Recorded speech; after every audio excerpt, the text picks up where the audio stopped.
skyrocketing. I can't believe how expensive gas has gotten recently. Prices at the pump are up, but I never pay full price for gas anymore. I just use the free Upside app that pays you cash back for every gallon of gas you buy. Wait a minute. Are you saying you actually get paid cash when you buy gas with the Upside app? Yes, I get real cash back every time I buy gas. And does that actually add up to anything? I've made around $200. Wow, that's serious extra cash. I'm downloading the free Upside app now. Download the free Upside app now to earn real cash back every time you buy gas. Use promo code FUN for a $5 bonus on your first tank. That's promo code FUN. You can cash out anytime right to your bank account, to PayPal, or an e-gift card for Amazon and other brands. Just download the free Upside app and use promo code FUN for a $5 bonus on your first tank. That's code FUN for a $5 bonus.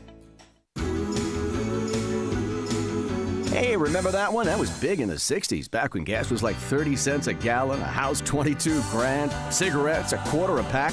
But the packs came with a warning from the U.S. Surgeon General. Cigarette smoking causes lung cancer. Hey, it proved to be right.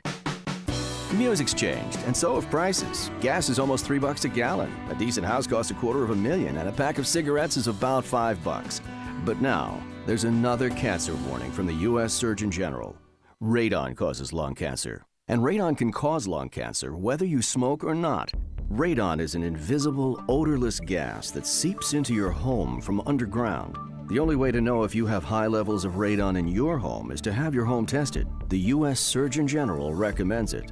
Radon problems can be fixed. To learn more, call 1-800-SOS-RADON, 1-800-SOS-RADON, or click on epa.gov/radon from this station and the U.S. EPA. My son Finn was born with congenital heart disease. He ended up spending about the first 8 months of his life in the hospital.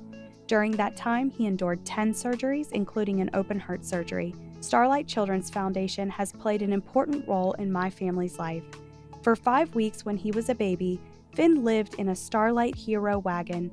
You could not understand the pure joy of having him go from a hospital bed into his favorite red wagon. Starlight doesn't just give items that hospitalized kids can use to keep themselves happy, but also memories, moments, and experiences which are so needed in times like these.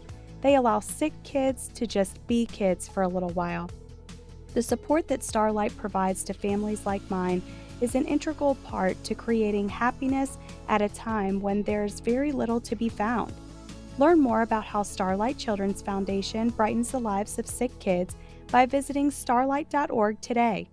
We are Sports 56, WHBQ Memphis, and W253DF Memphis, Flynn Broadcasting Stations. And Bonds hits one high. It's a deep. It is out of here. Morant. Oh! A jawbreaker. It's time to get up and get your day started. It's Sports 56 Mornings with Greg Gaston and Eli Savoy on Sports 56 and 98.5 FM. Diggs! Sideline! Touchdown! Unbelievable! Here are your hosts, Greg and Eli.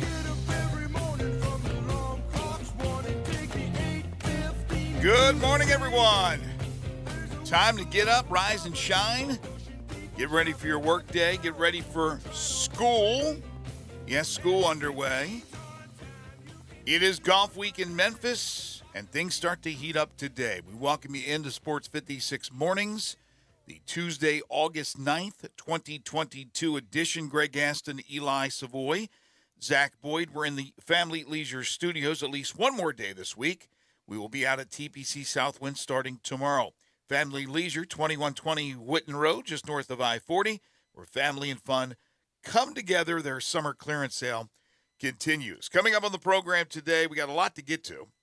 Yesterday, not soon after we wrapped things up, the college football coaches poll, the preseason coaches poll came out.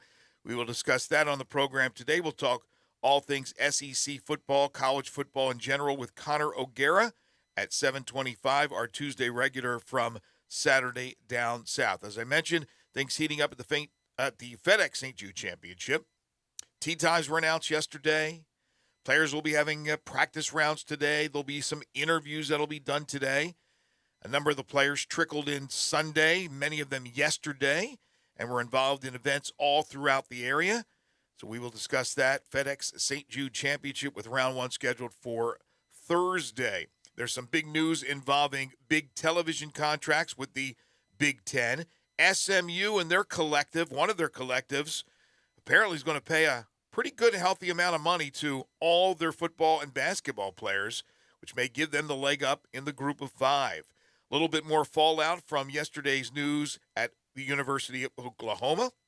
Also today, it is Tuesday. That means Humdinger's Trivia. That'll come your way at about 8:05, so stay tuned for that. We'll give you the topic for tomorrow's 5 favorite things, brought to you by East Memphis Ace Hardware and Bartlett Small Engine. The weather today looks to be okay, 75 degrees. The high only topping 88, at least that's the projected high. It'll be partly cloudy today.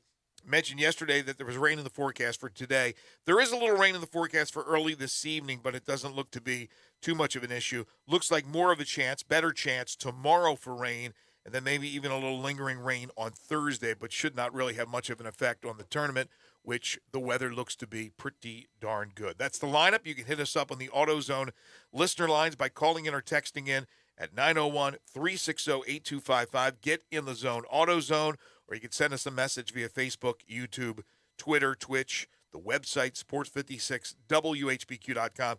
So many different ways to get in touch with us here on the program. Good morning. Good morning. Happy Tuesday. Happy Tuesday to you. Yesterday I saw that Colin Morikawa was out at Overton, involved, I guess, with junior golf. And you had mentioned to me off air yesterday that a number of the guys were over at Colonial doing a commercial shoot. So the greatest players in the world have been trickling in for the last couple of days, but today things start to get a little bit more serious. They got the interviews scheduled where I'm sure the live questions will be hitting them left and right. And today is the day we may find out about that injunction. We're expected to find out about that possible injunction with those players, 3 that would be involved in this week's FedEx St. Jude Championship. Then, of course, the practice rounds and things of that nature before tomorrow's Pro-Am. They also have and this has always been the case with Memphis throughout the years, although I'm not sure about the COVID years, they had 2 Pro-Ams. They used to have one on a Tuesday and then one on a Wednesday leading into the tournament. So they have the traditional Pro-Am that's back. That'll be tomorrow with the players playing 9 holes. They're only obligated to play 9 holes. But there's also the Danny Thomas Pro-Am, which has been around forever, and that's going to be played at Spring Creek Ranch, which, again, no big deal that it's off-site at a different course. That's happened in the past. But it's on Thursday, which I thought was strange with the first round of the actual tournament going on. Yeah, I was talking to Brevin Knight. I actually played golf with Brevin over the weekend, and he's playing in that event. And, yeah, I was a little surprised that it was on Thursday, but not. I guess I don't know if that just seems to be what works or whatever, but a lot of local celebrities and folks going to be involved, and some other, national celebrity types will be involved in that out at Spring Creek Ranch. So another way of raising money for good causes. So that's always a good thing. No, it's a great cause. It's just the fact that it's associated with the actual tournament because it is the Danny Thomas Pro-Am, and Danny Thomas synonymous with the golf tournament in Memphis, yet it's the same day as the first round, which is a little bit interesting. Obviously, those players that are out at Spring Creek Ranch can't be also at TPC Southwind at the same time to take in the tournament and be there, but maybe they'll finish their rounds, head on over, and catch some of the late afternoon action. Some of the early tee times for Thursday include on the first hole, Billy Horschel, John Rahm, Tom Hoagie. They're going to go at, actually, they're an afternoon tee time. I'm looking at this wrong. They're 1:44. Some of the earlier tee times you have Tony Finau, Justin Thomas, Cameron Young. They're going to go at 9:10. Off the first hole, 9:21, you'll have Scotty Scheffler, Cameron Smith, Sam Burns. Some of the afternoon rounds on Thursday include, and I believe these are off the 10th tee. You have guys like Rory McIlroy, Xander Schauffele, Patrick Cantlay at 2:06. You have Will Zalatoris, Sungjae Im, Hideki Matsuyama at 1:55. So look that up on the website if you're looking for a specific player, and you can check out the tee times for Thursday. And then, of course, if you play morning on Thursday, you'll play afternoon on Friday, and vice versa for the guys that start off in the afternoon. But the weather looks to be, for Memphis, again, you got to throw the caveat, for Memphis, looks to be pretty good. I know yesterday was hot as hell. I'll be honest with you. I went out and played. It was hot as hell. But today, less than 90 degrees for the projected high. Same deal the rest of the week into the weekend with humidity around 55%. You'll take 86, 55% humidity any day of the week in August in Memphis, as opposed to your usual 93, 94 with 90% humidity. Yeah, I mean, this weather, if it's in the 80s, you don't have to say for Memphis, for anywhere.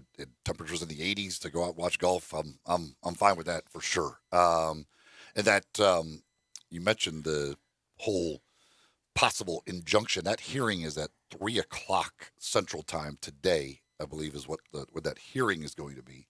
It is interesting now because in the interview schedule, both Rory and Justin Thomas, who have been the two probably most outspoken guys when it comes to things regarding the LIV series, they will not do their interviews until tomorrow, after the Pro-Am. So the injunction hearing will have been done, and we'll have that decision, I guess, by the time they actually do their interviews. So they will be able to respond to whatever happens in that thing, and obviously talk more about the lawsuit and all of that other stuff that is going on anyway. But that will have been decided before those two meet the media for their pre-tournament press conference. That is correct, but there are a couple of players who will, or at least right now, are scheduled to talk to the media tomorrow or today, but this afternoon after the probable news. And that would be Cameron Young, the young American, at 4, and then Cameron Smith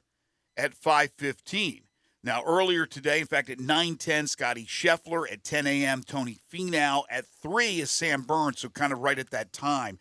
But these are the scheduled interviewees for media. This is not open to the public, but this is the schedule for us to talk with these players. Again, there are 5 scheduled to meet the media today, and as you mentioned, tomorrow after the Pro-Am, the 9 holes that Rory McIlroy and Justin Thomas will play, they'll go back-to-back with interviews.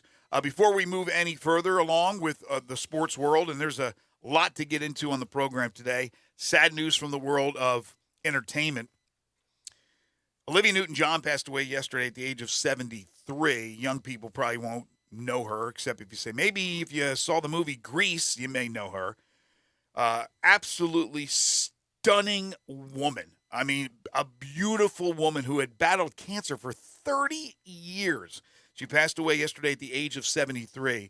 Hit after hit after hit. She was also a very good actress. I mean, it wasn't a big stretch playing artists from the music industry and Xanadu and in Grease playing a person who sang throughout the show, right? It's a musical with John Travolta, but I mean, very talented. I thought she was terrific in front of the camera. Of course, it's easy when you look like that. I mean, just absolutely stunning woman. And look, it's not rock and roll. I'm not going to run down rock and roll songs because that's not who she was. But growing up and listening some of these songs, like Hopelessly Devoted to You, You're the One That I Want, Summer Night, Xanadu, Let Me Be There, Twist of Fate, I Love You, I Honestly Love You, Magic, A Little More Love, Suddenly, Have You Never Been Mellow? I mean, on and on and on and on with these great songs. And then she kind of reinvented herself, the whole Grease time and all that. She came out with the song Physical and the video Physical. And again, you got to go back and watch Olivia Newton-John with the most angelic voice and just an absolute bombshell. Here's a little bit from Physical. There's nothing left to talk about. Let's horizontally. Let's get physical. Physical, also known as the Eli Savoy theme. Yeah, a little dirty from Olivia. Love her. Absolutely love her. And we're all going to miss her, man. She was absolutely fabulous. Zach, I'm sure you will miss her. You've probably got a lot of her songs downloaded on the phone, right? Yeah, like 1 or 2 songs on the playlist. Have you ever seen Grease? I've heard of this song before. Have you ever seen the movie Grease? Of course, no. it was a play. It was Broadway as well. No, I have not. Do you know who John Travolta is? Yeah, I know Okay. who he is. I wanted to make sure on that one. Yeah, I'm not going to get started again with what this young man knows and what he doesn't know. To be, I mean, like I know who Olivia Newton-John is, and I know that song. And I've seen Grease, but other than that, I don't know a damn thing about Olivia Newton-John. Oh, come on. You know enough about Olivia Newton-John. You could probably play a lot of songs you would know that was Olivia Newton-John. And again, how iconic was her performance in Grease? Come on. She was great. That black leather, are you kidding me? I mean, anybody, certainly my age, I would say from 45 and up with Olivia Newton-John. But anyway, So I'm over 45, and I'm not. You know who she is. You know Grease. You've seen the movie. You know how beautiful she was. 45 and up, I would say. But she's... I'd say probably a little. I'd say probably 50, 55 and up. You're not. You know who she is, and you're not 50 or 55. But how about battling cancer for 30 years? Are you kidding me? Yeah, that's crazy. That's it's all. I mean, you know, to battle that long and to live that long with it. Yeah, I mean, that's great, and certainly sad that she's gone. All right, so we have a lot to get into. We got Connor coming up in about 10 minutes or so, so I'm going to keep it right now to football. But we're going to dive into the whole Kevin Durant, the latest chapter with Kevin Durant, Joe Tsai, Brooklyn Nets. Will he be traded? Will he not be traded? Also, Major League Baseball last night, it was a little bit of good news and a lot of bad news for the Yankees. They win, and Aaron Judge hits a home run, but Matt Carpenter, who was tops in OPS, goes down with an injury. We will discuss that later on in the show. And again, we'd love to hear from you at 360-8255 on all these topics as we go throughout the show. You can call in or you can text in. But football, let's start first of all with the fallout from the Coach Gundy deal. We're not talking about Mike Gundy. We're talking about his brother, Cale Gundy. Brent Venables, the head coach of Oklahoma in his first year, needing this like a hole in the head, having to step into some big shoes with Lincoln Riley's departure to USC, said, look, Coach knows what he did was wrong. And he went on to say, as he posted on social media, and we talked about this yesterday, that he had used the objectionable word, and we know what that word is, multiple times.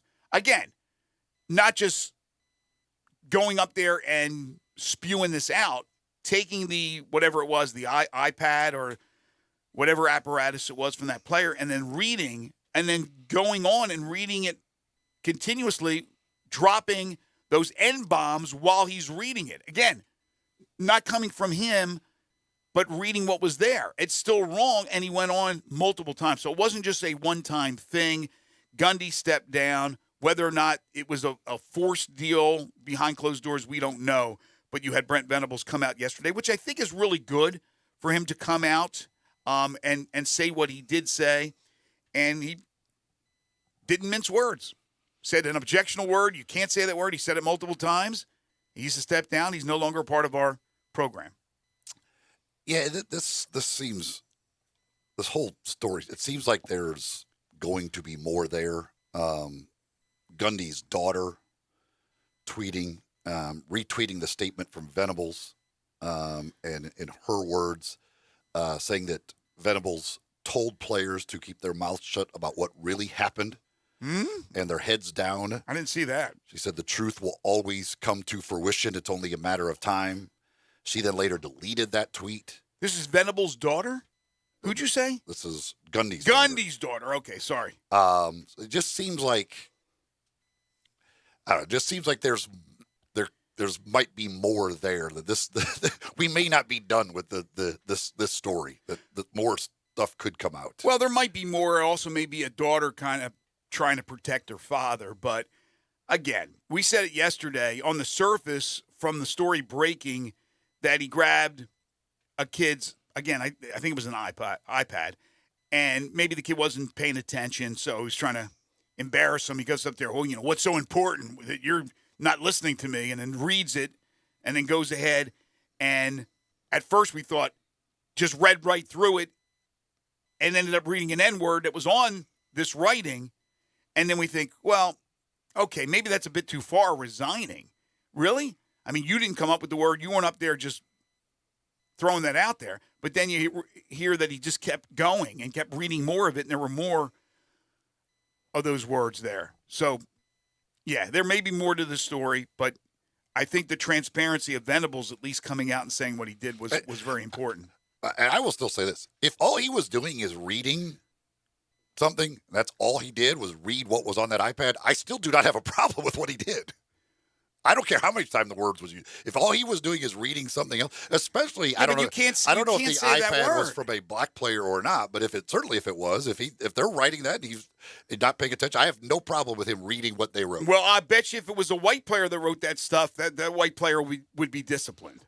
And he should be. I can guarantee you that. But yeah, I don't think if he's just like what we read yesterday on the surface, he picked this thing up, he read it, and he said the word, and he didn't mean to say the word. He just said it because he read it and he didn't read through it. He didn't look at the word, the next word in the sentence, and just read, which you can believe or not.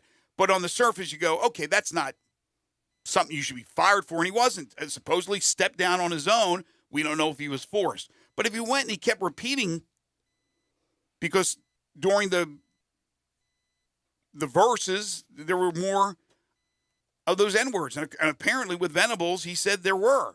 And then you go on. Once you've said it the first time, it's like, whoa, what did I say? You can't, you just know you can't be saying that word. So anyway, that's going on. We'll get Connor O'Gara's thoughts on that as well. Then you had the SMU news yesterday that there was a report that SMU, through their Boulevard Collective, NIL, name, image, likeness, they will be able to pay football and basketball players a total of $3.5 million or $36,000 per player annually. Now, that's not $1 million or $2 million or $3 million that you're hearing about some of these players that are going to Ohio State or Tennessee or what have you. But that's really good money, especially from a group of five. And remember, SMU, along with Memphis and a few others, are going to be the tops, you would think, in the group of five once the air is cleared, unless they get an invite to a power conference. And this is a nice leg up for SMU to go out there and announce this kind of cash. That's good coin right there. Yeah, when you're, again, telling every player they're going to get that, I mean, that's, again, the idea that that's not an inducement to come to school there is like, it clearly is. Absolutely is. But that's what these collectives, when you can put out a number that, hey, everybody's going to get this, it is what it is, And it's legal. Should be no surprise that SMU will find a way to come up with money to pay players. I mean, they have a history of this. I believe Eric Dickerson. I don't know if this is I don't know if they have multiple or whatever, but I believe Eric Dickerson is heading up one of the collectives for SMU. Is he really? Yeah. Thought you might have been kidding about that. What are you going to give him, the death penalty again? No, this is now legal if it's under some would say the guise of the collectives, but collectives are real. And as long as it's under the collective, and they're saying this, it's not the school saying it, it's not the coach saying it, that you're going to get this kind of coin, at least that amount. Who knows if there's other collectives and there's other ways. There's certainly other ways to make money off your name, image, and likeness. But you're getting $36,000 right there. By the way, I would imagine that the collective, the amount of money that you get from the collective, no matter what it is taxable. Yeah. Right? Yeah. You got to be taxed on this stuff, right?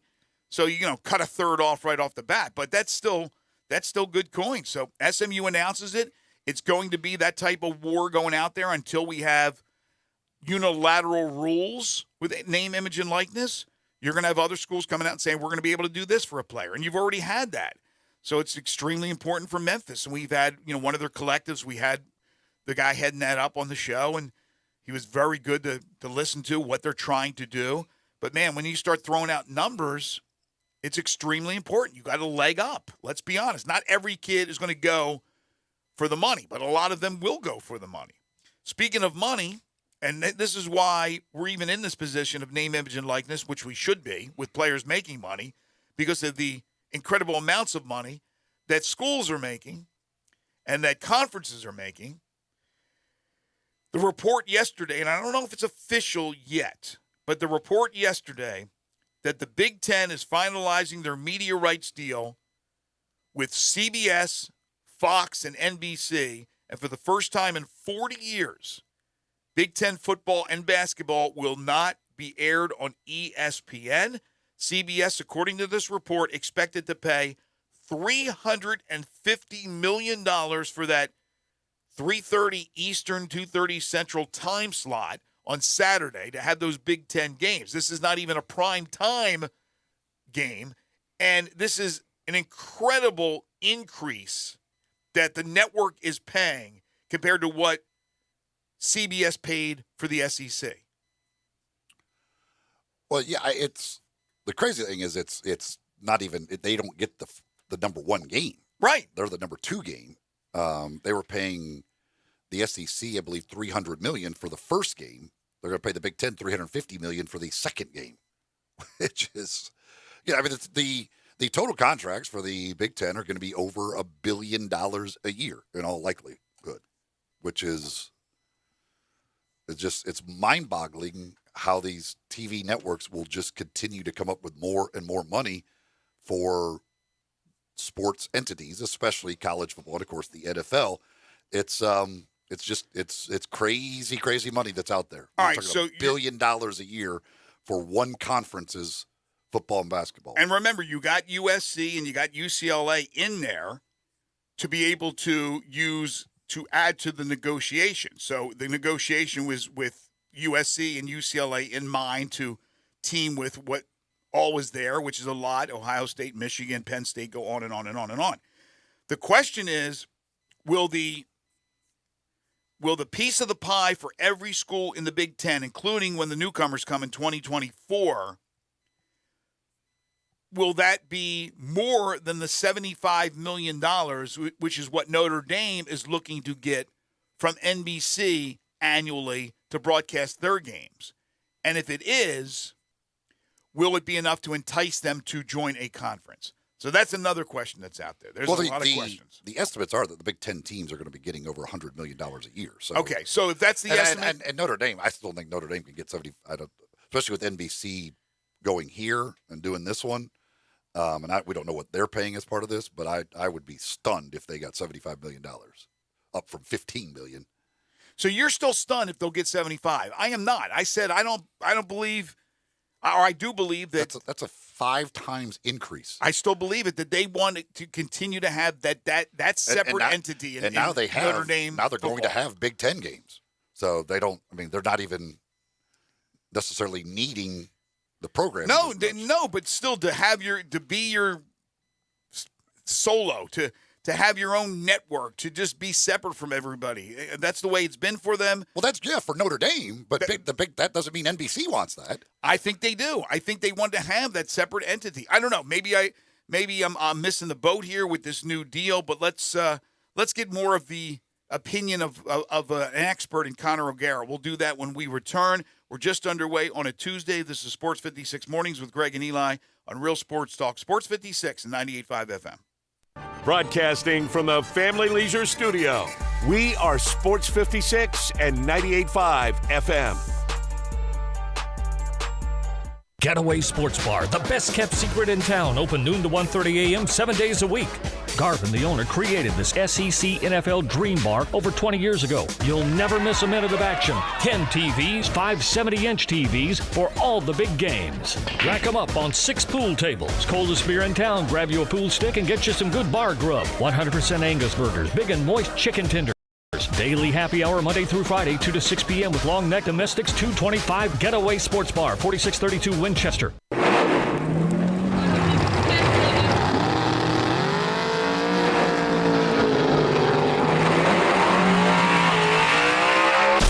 Swerving, speeding, and reckless driving can leave you in your own dust. Drag racing has its consequences. You can lose your driving privileges, your vehicle, face jail time, or even lose or take a life. So slow down, Memphis. The life you save may be your own. Brought to you by the Memphis Police Department, Traffic Operations. The first name in Memphis Italian food, it's Ronnie Grizzani's in Regalia. Lunch, the Italian favorites with crisp, cold Miss Mary salad, lobster tower, fried green tomatoes, the crab stack, Monday through Saturday for lunch. Ronnie Grizzani's Catering, check out the lunch catering guide at ronniegrizzani.com, the Elfo special. Salad, Italian bread for $14 per person. Ronnie Grizzani's, they'll bring it to you. 901-850-0191. Pick up a pan of lasagna at Ronnie Grisanti's at Regalia or check out the bulk menu at ronniegrisani.com. Get your favorites at home. Chicken Alfredo, ravioli, Italian spinach, curbside pickup, delivery to your door. Free within 4 miles of Regalia. The bar, stay cool with the cocktail list. Steaks, the 8-ounce gorgonzola and bacon wrap filet. Try it, thank me later. In High Point Grocery, Super Low in Spotswood and Goodman Road, and Buster's Liquors. Make lunch or dinner easy at Ronnie Grisanti's, a Memphis tradition since 1909.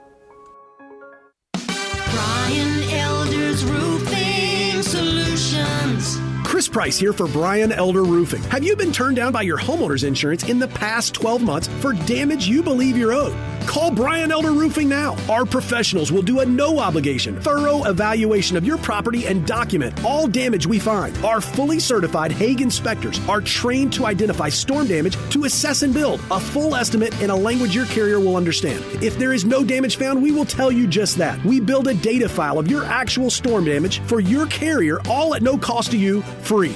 So call now for your comprehensive roof guarantee from Brian Elder Roofing. Call us, 867-0303. That's 867-0303. Or schedule online at brianelderroofing.com. Because if you think it's a claim, we'll help you show it's a claim. Call 867-0303. Brian Elder's Roofing Solutions.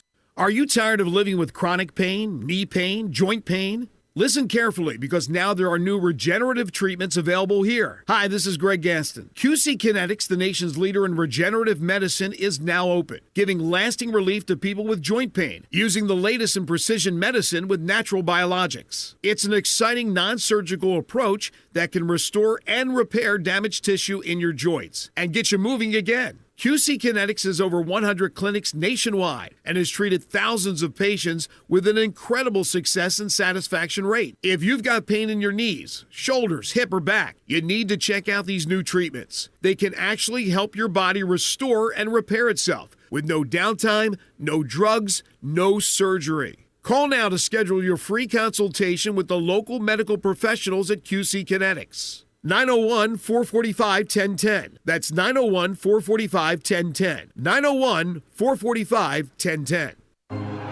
For the first time in history, the FedEx St. Jude Championship will kick off the FedEx Cup playoffs this August. Bring the whole family out to TPC Southwind August 10th through 14th to watch the PGA Tour's best try to make it through Memphis.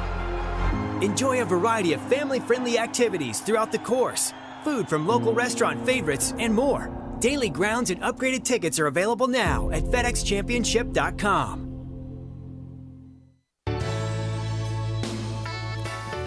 Listen Sundays at 11 a.m. to join Idlewild Presbyterian Church for worship.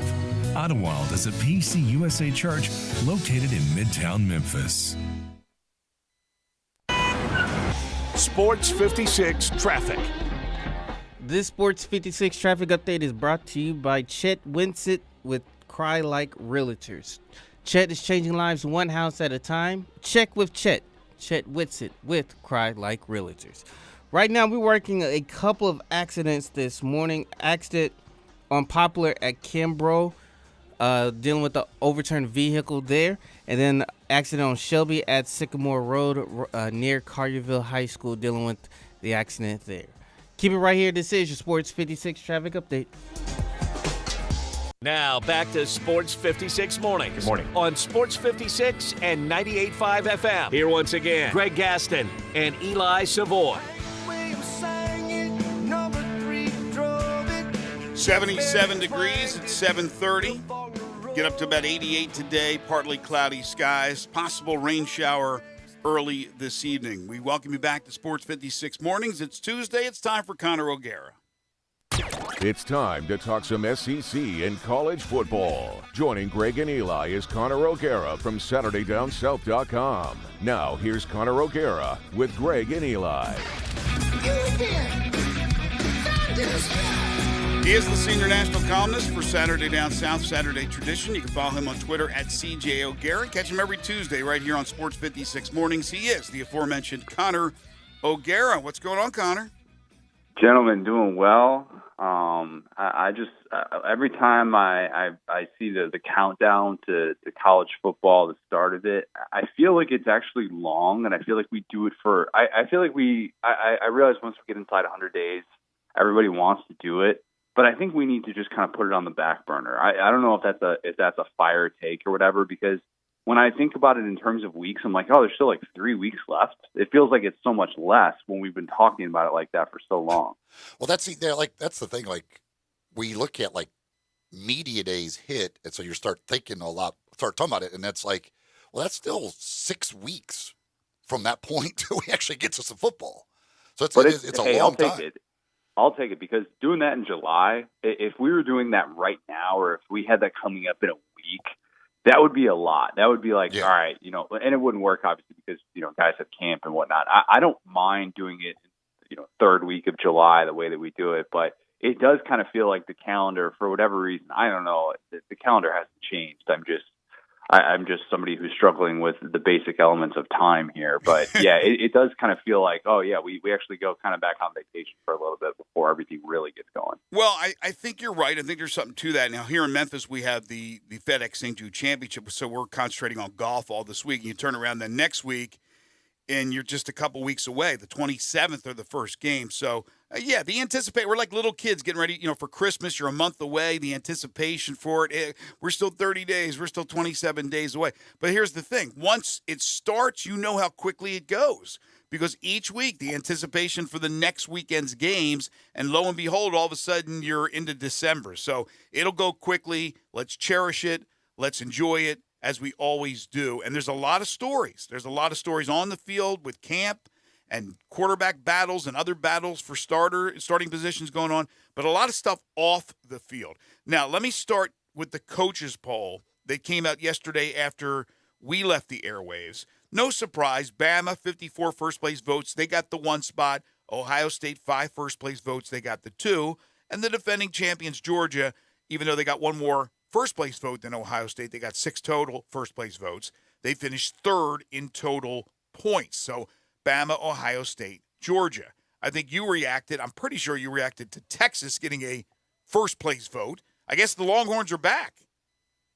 They're so back. And, to pat myself on the back, I think I was at least on my feed, I didn't even see somebody else tweet that out yet.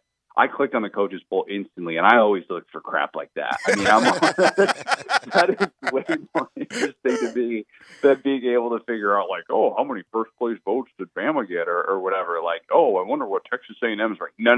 Give me the weird stuff. I need to find out the psychopath who put Texas as number 1 after a 5-7 season in which they lost to Kansas. I need to find out who that person was. I thought about it probably for 20 to 30 minutes at least, and I have a very small list that's narrowed down to the likes of Pat Narduzzi, Dana Holgorsen, Nick Saban, and then the wild card is Kirby Smart via a text from Lane Kiffin on that Saban Disciple text chain that they're a part of together just to mess with Nick Saban. So, look, I think that's the most important thing from the coaches poll, that the biggest takeaway that I had was trying to figure out who that person was that put Texas at number 1. All I can say definitively is that my guy Joe Moorhead was not one of them. So I think that means we have about 64 coaches to go to try and figure this thing out. See, I was thinking Saban when I saw that he was on the list of voters. I was thinking maybe Saban's just throwing his boy Sarkisian a little love, and he doesn't really care anyway, I'm sure. So he's like, whatever. Let's go ahead and put Texas number 1, because who really cares? I know I'm going to get a one. We're going to be number 1 in the nation anyway. We're going to get most of the first place votes. I'll throw mine to Texas, give my buddy Steve a little love.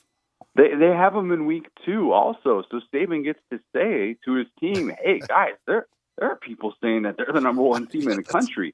Give them the rat poison. Let Texas deal with that. Texas has struggled with rat poison throughout the entire last decade, so they're the program that can't handle that. It would make perfect sense if Nick Saban, nobody would ever trace that back to him and be able to find any sort of paper trail to say that he definitively did it. So, hey, why not throw it out there? Just make that matchup a little bit more interesting. Get everybody in his locker room taking Texas seriously, despite the fact that they're the team that can't seem to get past those mighty Terrapins from Maryland. Just make sure they look that Texas. If Texas is going to struggle with Maryland, surely they shouldn't struggle with Alabama. That's true.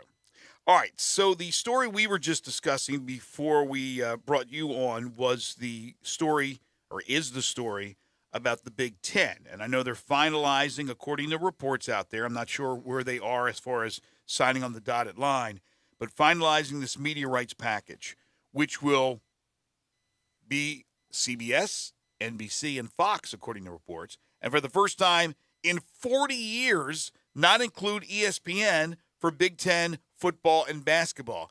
The exorbitant amounts of money that we're talking about, over, $100 million for each of the schools.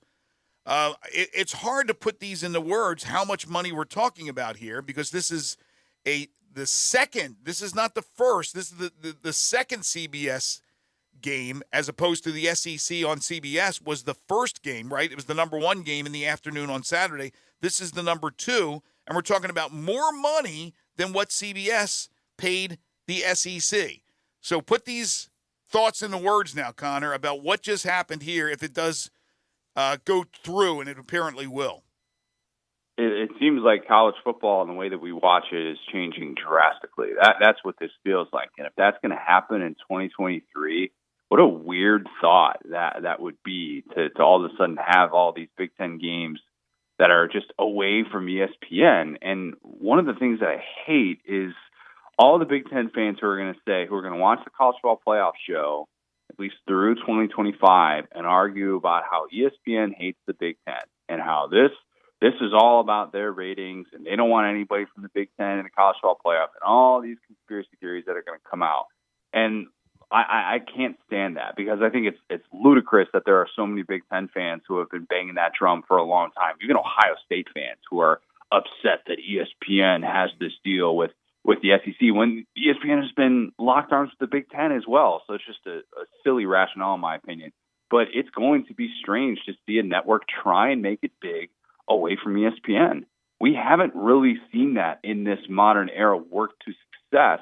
And I can't remember, I think it was either Barrett Lee or Josh Pate, both my guys, but very similar in the way that they think, who I think said, look, NASCAR tried to do this, didn't really work out. The NHL tried to do this for a while, didn't really work out, and it's kind of hurt them not having those ESPN, the ESPN sort of connections.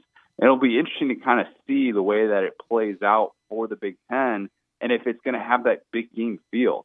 3:30 when the drums drop on CBS, and that big-time SEC game is coming up, it feels important. Will it feel like that for the Big Ten? I have no idea.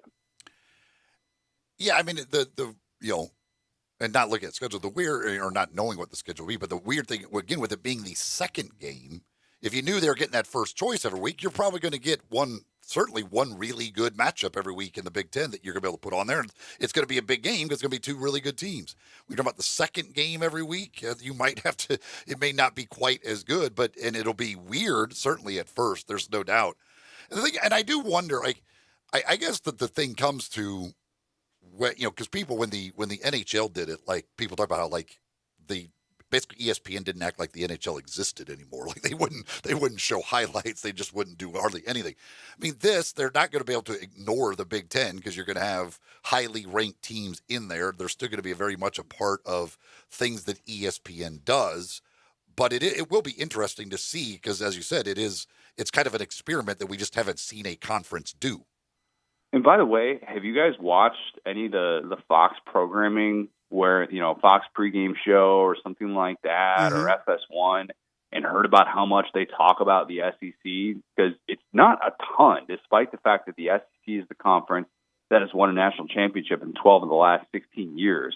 So this belief that, hey, everybody else is doing it right, ESPN is the only biased one, that in itself is biased and stupid, because you can't sit here and tell me that when I'm watching Matt Leinart, Reggie Bush, and Urban Meyer, and all these guys talk about schools in the Big Ten and the Big 12 and the Pac-12, that they're giving the SEC all their equal airtime. That's not the case at all. So everybody has their certain biases, and we're probably going to be talking about it even more. And I kind of hate that. I wish we were getting in a place where everybody was going to be on all the same networks, and we would not have to deal with that potential issue. But that's just not going to be the case in the latter half of the decade. And then don't forget, as Josh Pate pointed out, ESPN doesn't have a guarantee to those rights for the college football playoff. once that contract comes open. And if the contract opens up in the latter half of the decade and it's Fox and Big Ten that are battling, that have those playoff rights, then that's also part of the conversation, the way that we talk about the college football playoff. See, I don't need to see that in my sports, right? That's a disservice if you are purposely not showing highlights or talking about a particular conference or team because you don't air their games anymore. It's bad enough in politics, right? It's separated. There's one network for the one side, one network for the other side. I don't need that with Fox and with ESPN as far as sports is concerned. If Ohio State merits discussion, they need to be discussing Ohio State on ESPN. Obviously, they're going to slant toward the SEC, but that's probably deservingly so anyway, right? They deserve to probably get a lot of that exposure because they are the SEC. But if all of a sudden Ohio State, Michigan State are three of the top 4 or 5 teams, they need to be talking about them. I'm going there to see a well-rounded conversation about all schools, about all teams. I don't want my sport separated. I don't want the political stage, although it seems like it's getting more and more politicized. The question would be, like, will ESPN basically refuse to take game day to any of the Big Ten games? See, that's ridiculous. That is being so I don't think petty. they will. Yeah, just to interrupt, I don't think they will. I think College Game Day has actually been very aware of that in the past, and having talked to people that are part of that decision-making process and people that have, banged the drum for certain places to go to. I was just talking to Bear Felica like 3 days ago about places that they want to go for College Game Day. We had a conversation about going out to Utah, and how much he wants to be able to go to Salt Lake City for that game, that USC-Utah game. That should be really good on the college football calendar. Wanting to go to Lexington for that game between Georgia and Kentucky. Wanting to go to all these different places when I think that they're going to an HBCU game to start off the season. I think College Game Day is actually one of the very few places where I don't worry about that, and I don't worry about what specific places they're picking because they're very cognizant. And I think 2014 and the way that played out with the SEC and how bananas the SEC was and how they got criticized for that, I think they're going to try and make an effort to be as national as possible. But in other places, in the way that the sport is covered, yes, I am definitely worried about it. Your take on the Cale Gundy news from yesterday? What a weird story, man. Like, the second this came out, so this was one of those things that I read this, sick brag, I wake up at 6:15 and get a workout in. I read this yesterday morning as I'm, waking up, kind of groggy and figuring out what in the world's going on. And I'm like, wait a minute, what? Am I just not reading this correctly? Because there was more to that story in reading that word that was off of a player's iPad and reading it once. Coaches don't typically get fired for that. And then as we find out later in the day, yes, there was more to that story. The comfortability that he had apparently saying that word that you cannot say multiple times. And then this discrepancy of what was real, what wasn't, what did the players know about, what did Brent Venables want to be out there? Just a bizarre set of circumstances. And this is the type of thing, though, that as we talk about a first-time head coach in Brent Venables, these are the kinds of things that can define you. And how do you handle it when an assistant does something like this? How do you handle it within your locker room? And there are stories that are going to get out, and how are certain players going to react, and how are other players going to be able to react?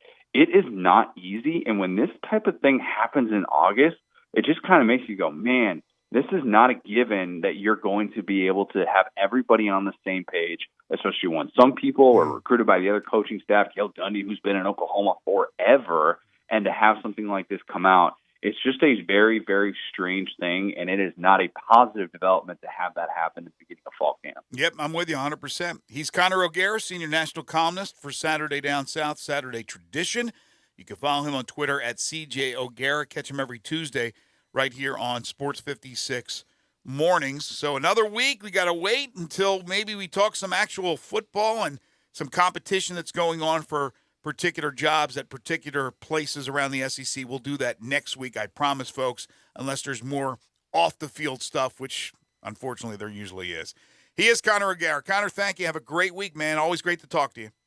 Absolutely. Appreciate it, guys. Take care. Black Tie Moving, folks. If you've got a move coming up, you want to make sure you get the best people to do it for you, help you do it, take the stress out of it for you. You don't want to try and move all by yourself. It could be a pain. It can be a real pain, especially if you're trying to find friends to help you. I'll tell you this as I always do. Your friends don't want to help you move. They might do it just because they're like obligated, but they really don't want to do it. Get some people to do it for you and get the best in the business. That's Black Time Moving.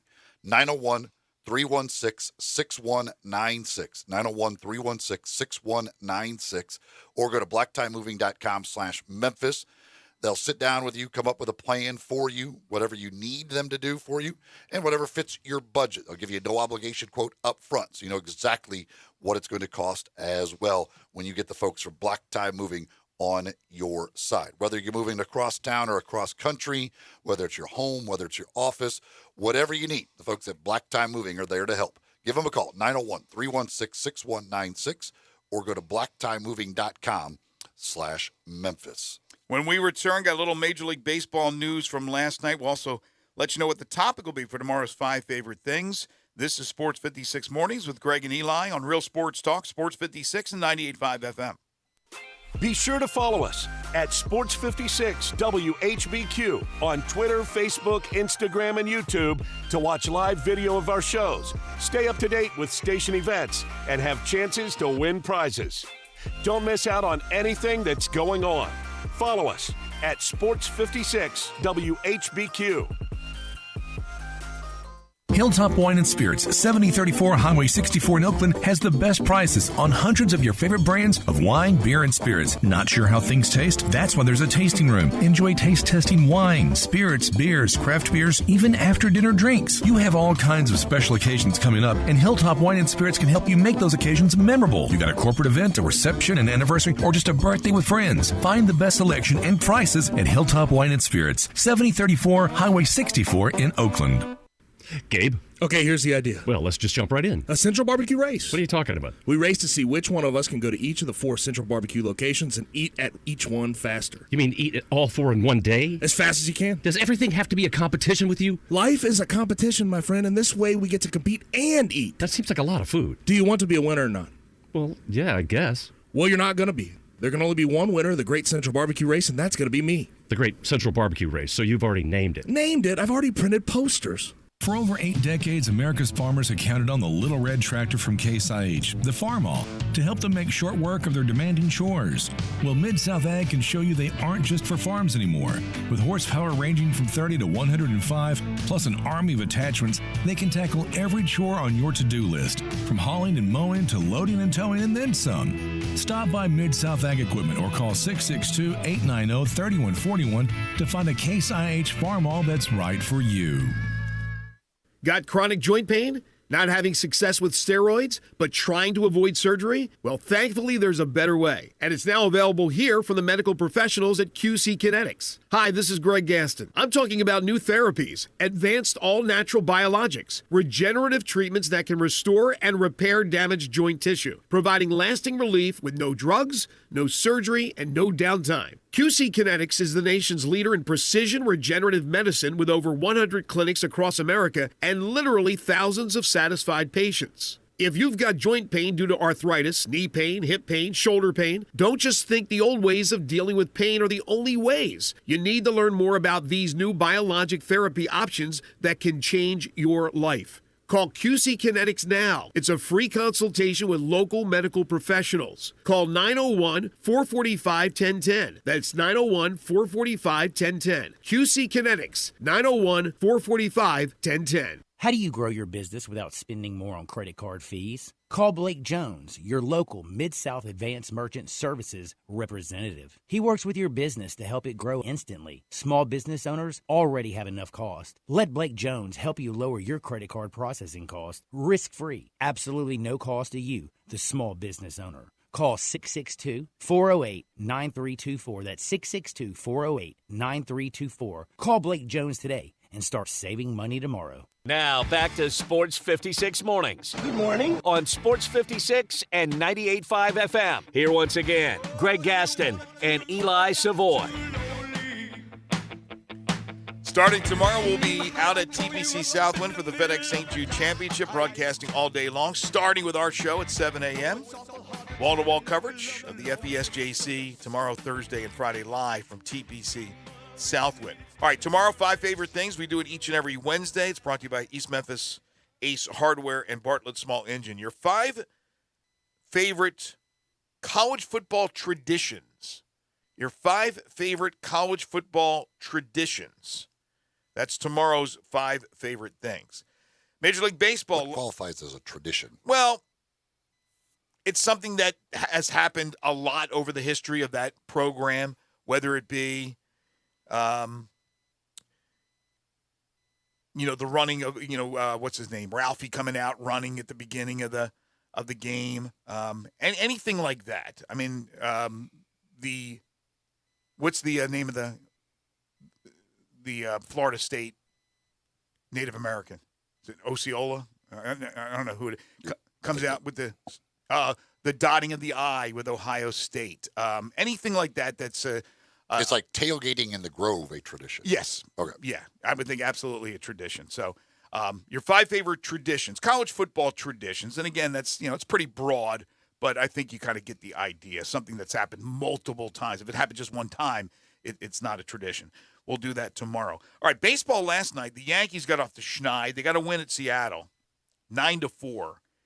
Aaron Judge hit his 44th home run. He slowed down a little bit the pace, but that's because he's missed a game or two, and they're starting to throw around him with Stanton still out. And this doesn't help the cause. One of the guys who's been hitting the cover off the ball, the guy discarded from the St. Louis Cardinals, who, by the way, got an amazing ovation in his return over the weekend in St. Louis, Matt Carpenter, fractured his foot last night in the game as he fouled a ball off his foot. Yeah, not looking good for him. He's hoping that, that it looks like he's probably done for the year, but he said he's hoping maybe he could come back. He's got to see a foot specialist before they'll know more about when he might be able to be back.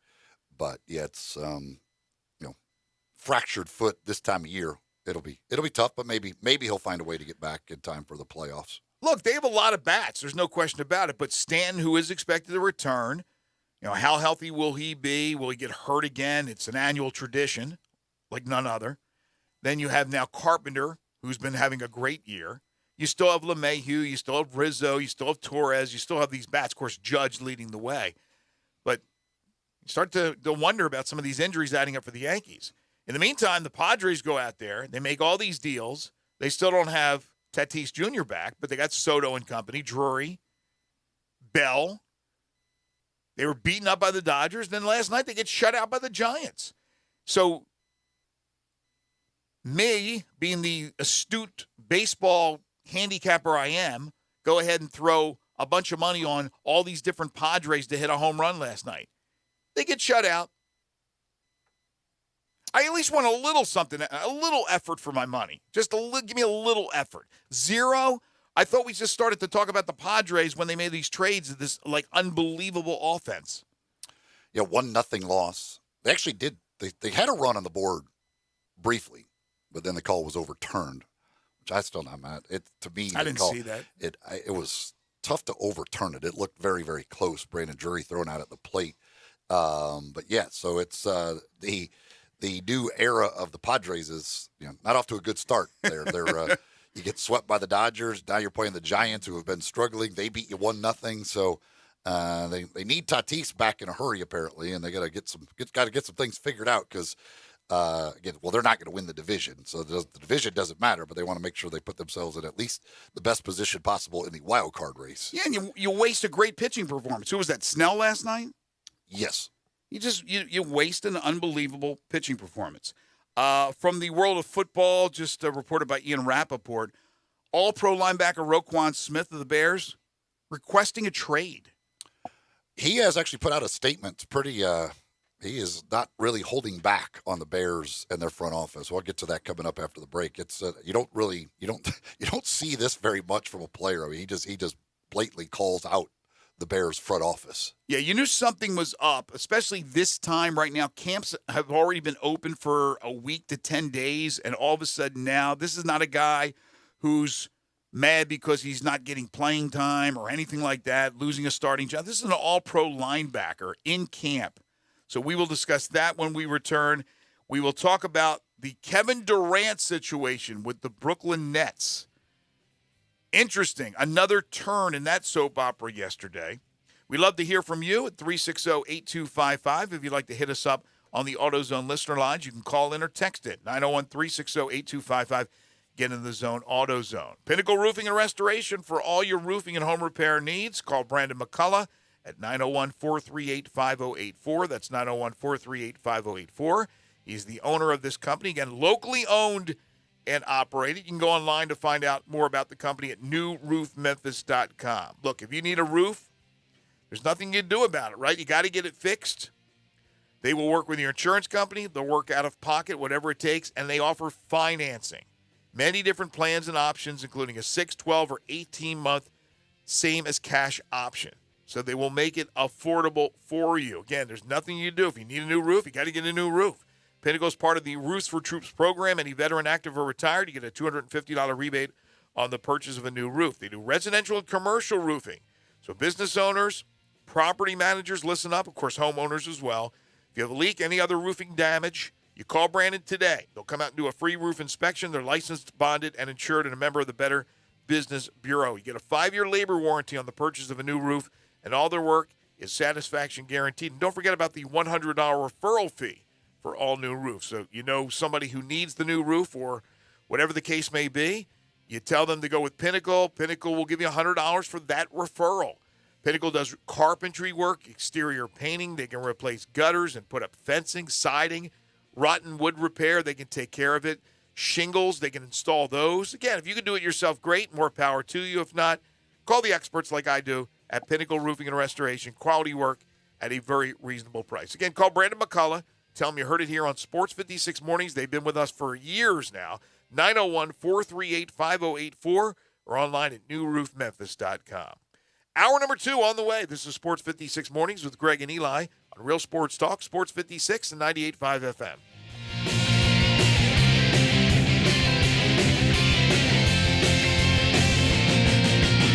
We all need that great snack on the course, at home, or on the go.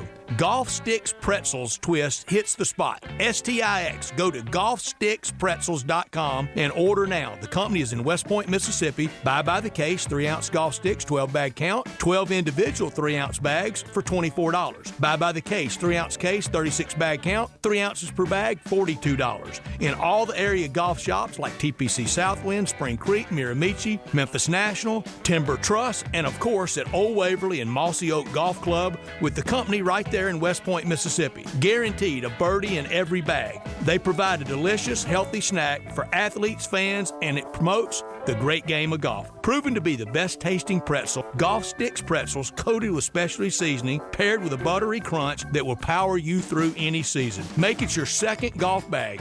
GolfSticksPretzels.com. STIX, a birdie in every bag. GolfSticksPretzels.com.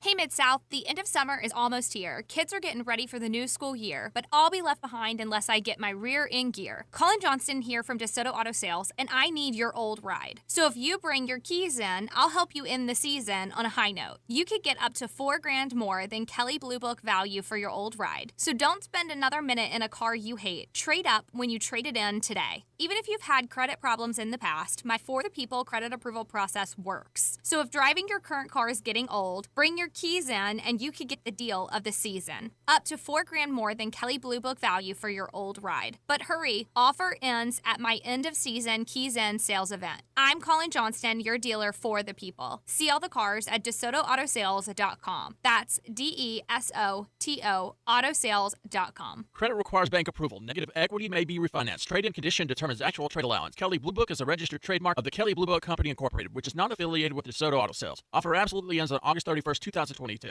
Are you tired of living with chronic pain, knee pain, joint pain? Listen carefully because now there are new regenerative treatments available here. Hi, this is Greg Gaston. QC Kinetics, the nation's leader in regenerative medicine, is now open, giving lasting relief to people with joint pain using the latest in precision medicine with natural biologics. It's an exciting non-surgical approach that can restore and repair damaged tissue in your joints and get you moving again. QC Kinetics has over 100 clinics nationwide and has treated thousands of patients with an incredible success and satisfaction rate. If you've got pain in your knees, shoulders, hip, or back, you need to check out these new treatments. They can actually help your body restore and repair itself with no downtime, no drugs, no surgery. Call now to schedule your free consultation with the local medical professionals at QC Kinetics. 901-445-1010. That's 901-445-1010. 901-445-1010.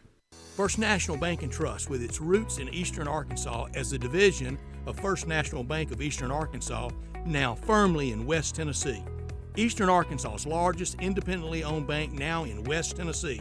First National Bank and Trust, with offices at 775 Ridge Lake Boulevard, 901-498-5763, and in Collierville. First National Bank and Trust focuses on their clients in the Mid-South with all their banking needs: personal banking, business banking, and online banking, and the mobile app. Courage and confidence has been displayed by First National Bank and Trust officers throughout its history. In good times and in challenging times, First National Bank and Trust has been recognized as one of the most progressive banking institutions in the country. Commercial, residential, recreational, customers depend on First National Bank and Trust because they know real estate. 901-498-5763, and contact Brooks Winchester or any member of the First National Bank and Trust team.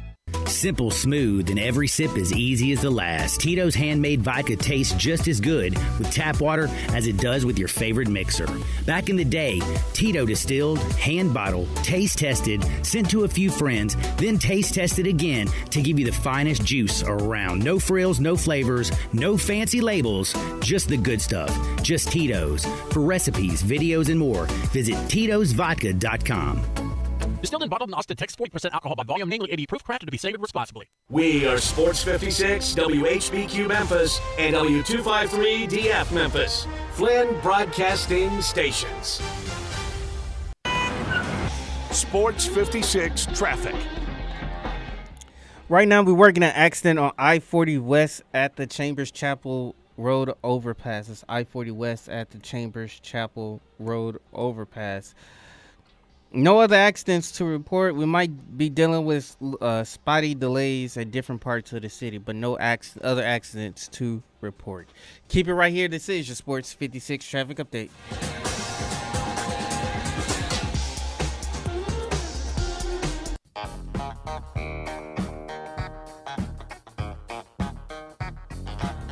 Now back to Sports 56 Mornings on Sports 56 and 98.5 FM. This hour is brought to you by James Gaddis Jewelers. Don't you just love it? Here once again, Greg Gaston and Eli Savoy. Welcome back. 8:04 the time. Good morning to you. Happy Tuesday. Greg Gaston, Eli Savoy, Zach Boyd with you on this Tuesday, August 9th, 2022. It is Sports 56 Mornings, broadcasting live from the Family Leisure Studios, where family and fun come together. Family Leisure, 2120 Whitten Road, just north of I-40.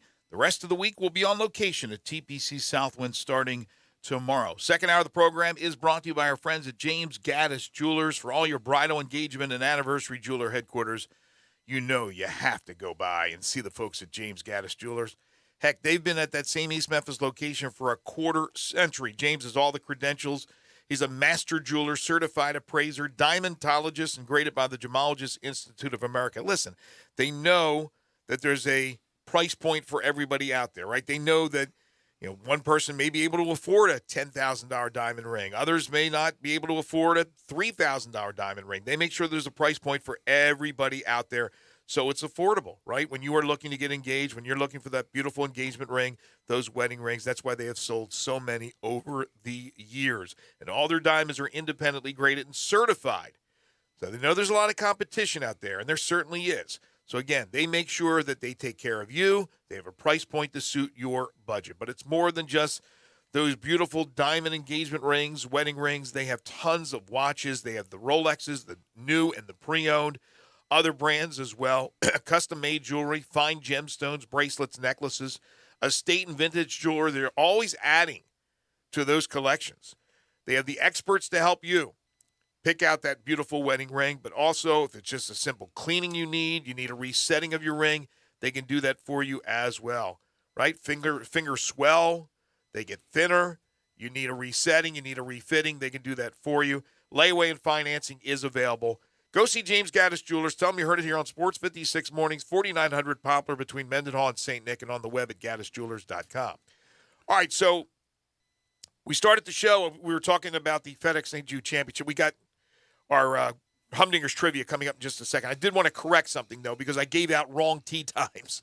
I gave out ties for the Eastern Standard Time. Obviously, we're here in the Central Time Zone. I should have known better, but I'm looking at a list, and it's for the Eastern Time Zone. So let me just correct this real quick, and then we'll get the Humdingers trivia. So the first tee times will be at 7:15 a.m. They'll go off from 1, and they'll go off from 10. This is for Thursday, right? And then they do the reversal on Friday. But, for example, Brendan Todd, Trey Mullinax, and Brandon Wu, they will go 7:15 off the first hole, and then off the 10th hole at 7:15 will be Matthew Neesmith, Gary Woodland, and Bo Hostler. Some of the big names that'll be going off on Thursday include from the first hole, Colin Morikawa. That will be at 12:33 with Davis Riley and Seamus Power. John Rahm, Tom Hoagie, Billy Horschel at 12:44. Sungjae Im, Hideki Matsuyama, Will Zalatoris at 12:55. At 1:06, Xander Schauffele, Patrick Cantlay, Rory McIlroy. Again, that's from hole number 1. And then from hole number 10, some of the names that you'll be looking out for, some of the bigger names will include Victor Hovland, Joaquin Niemann, JT Poston at 7:48 a.m. You have Max Homa, Matt Fitzpatrick, and Jordan Spieth at 7:59 a.m. You have Tony Finau, Justin Thomas, Cameron Young at 8:10 a.m. And at 8:21 a.m., you have Scotty Scheffler, Cameron Smith, Sam Burns. Again, they'll be going off from the 10th hole. This is for Thursday, some of the tee times for the FedEx St. Jude Championship. Now time for Humdingers Trivia. That's right. It's your chance to win a $25 gift certificate to Humdingers. We do this each and every Tuesday, each and every Taco Tuesday. That's what Tuesdays are at Humdingers, Taco Tuesday. Their chicken and fish tacos, just $2 each all day long, each and every Tuesday over at Humdingers at Poplar and Massey is where you'll find them. If it's not Taco Tuesday, or if you're just not in the mood for tacos, well, they've got plenty of other things to choose from on the great menu, from the great grilled fish options with the many different toppings and sides that you could choose from. Maybe throw a little skewer of shrimp on there. Maybe you want to do the Humdingers shrimp, which is a very popular dish over there at Humdingers. You've got the crispy fish and chips. You've got sandwiches. You've got salads.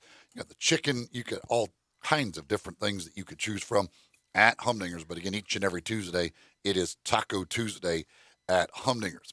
And if you are the first to answer our question correctly, well, you can win a $25 gift certificate to go enjoy some great food at Humdingers. You answer via text on the AutoZone listener line. Text those answers in at 901-360-8255, 901-360-8255. First correct answer will get the $25 gift certificate to Humdingers. And here is the question. With the FedEx St. Jude Championship going on this week, who has the most wins in the Memphis PGA Tour event? Who has won the Memphis PGA Tour event the most? Text in 901-360-8255, 901-360-8255. First correct answer gets that $25 gift certificate to Humdingers. Who has the most wins in the Memphis PGA Tour event? I like how you phrased that, because there's been so many incarnations of the event, so many different names, titles throughout the years. That would be a pretty good trivia question, too.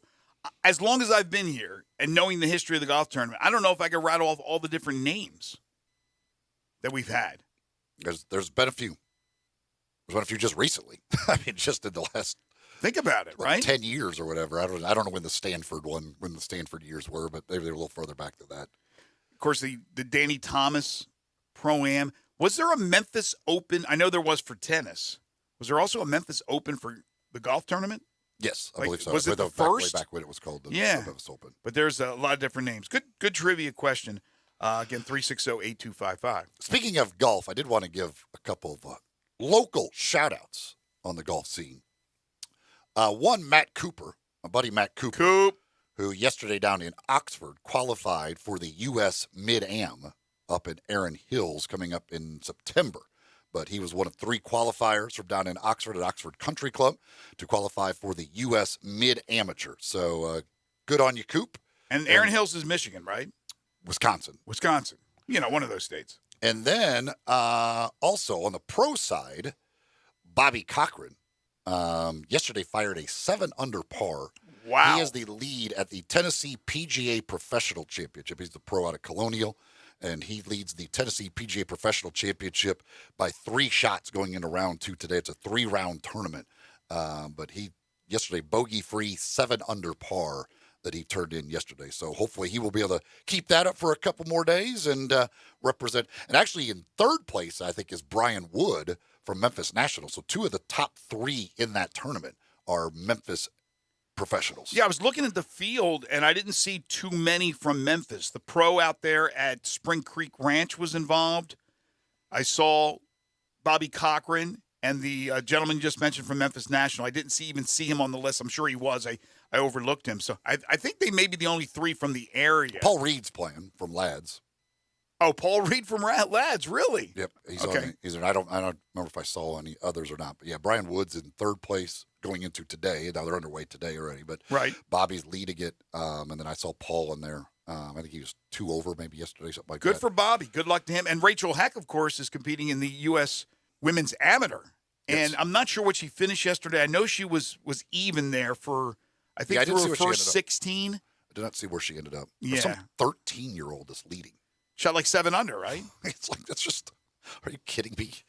13-year-old out there. I think, yeah, I mean, I don't even understand how that's possible. Like, it's at 13 years old on a golf course like that to go out there and shoot that type of score. When you think it's impossible, it's possible. All right, we were talking before we took the top of the hour break about the breaking NFL news with Roquan Smith, the all-pro linebacker for the Chicago Bears out of Georgia, is requesting a trade. Yeah, he put out this statement this morning, I guess on his Twitter. It's a notes.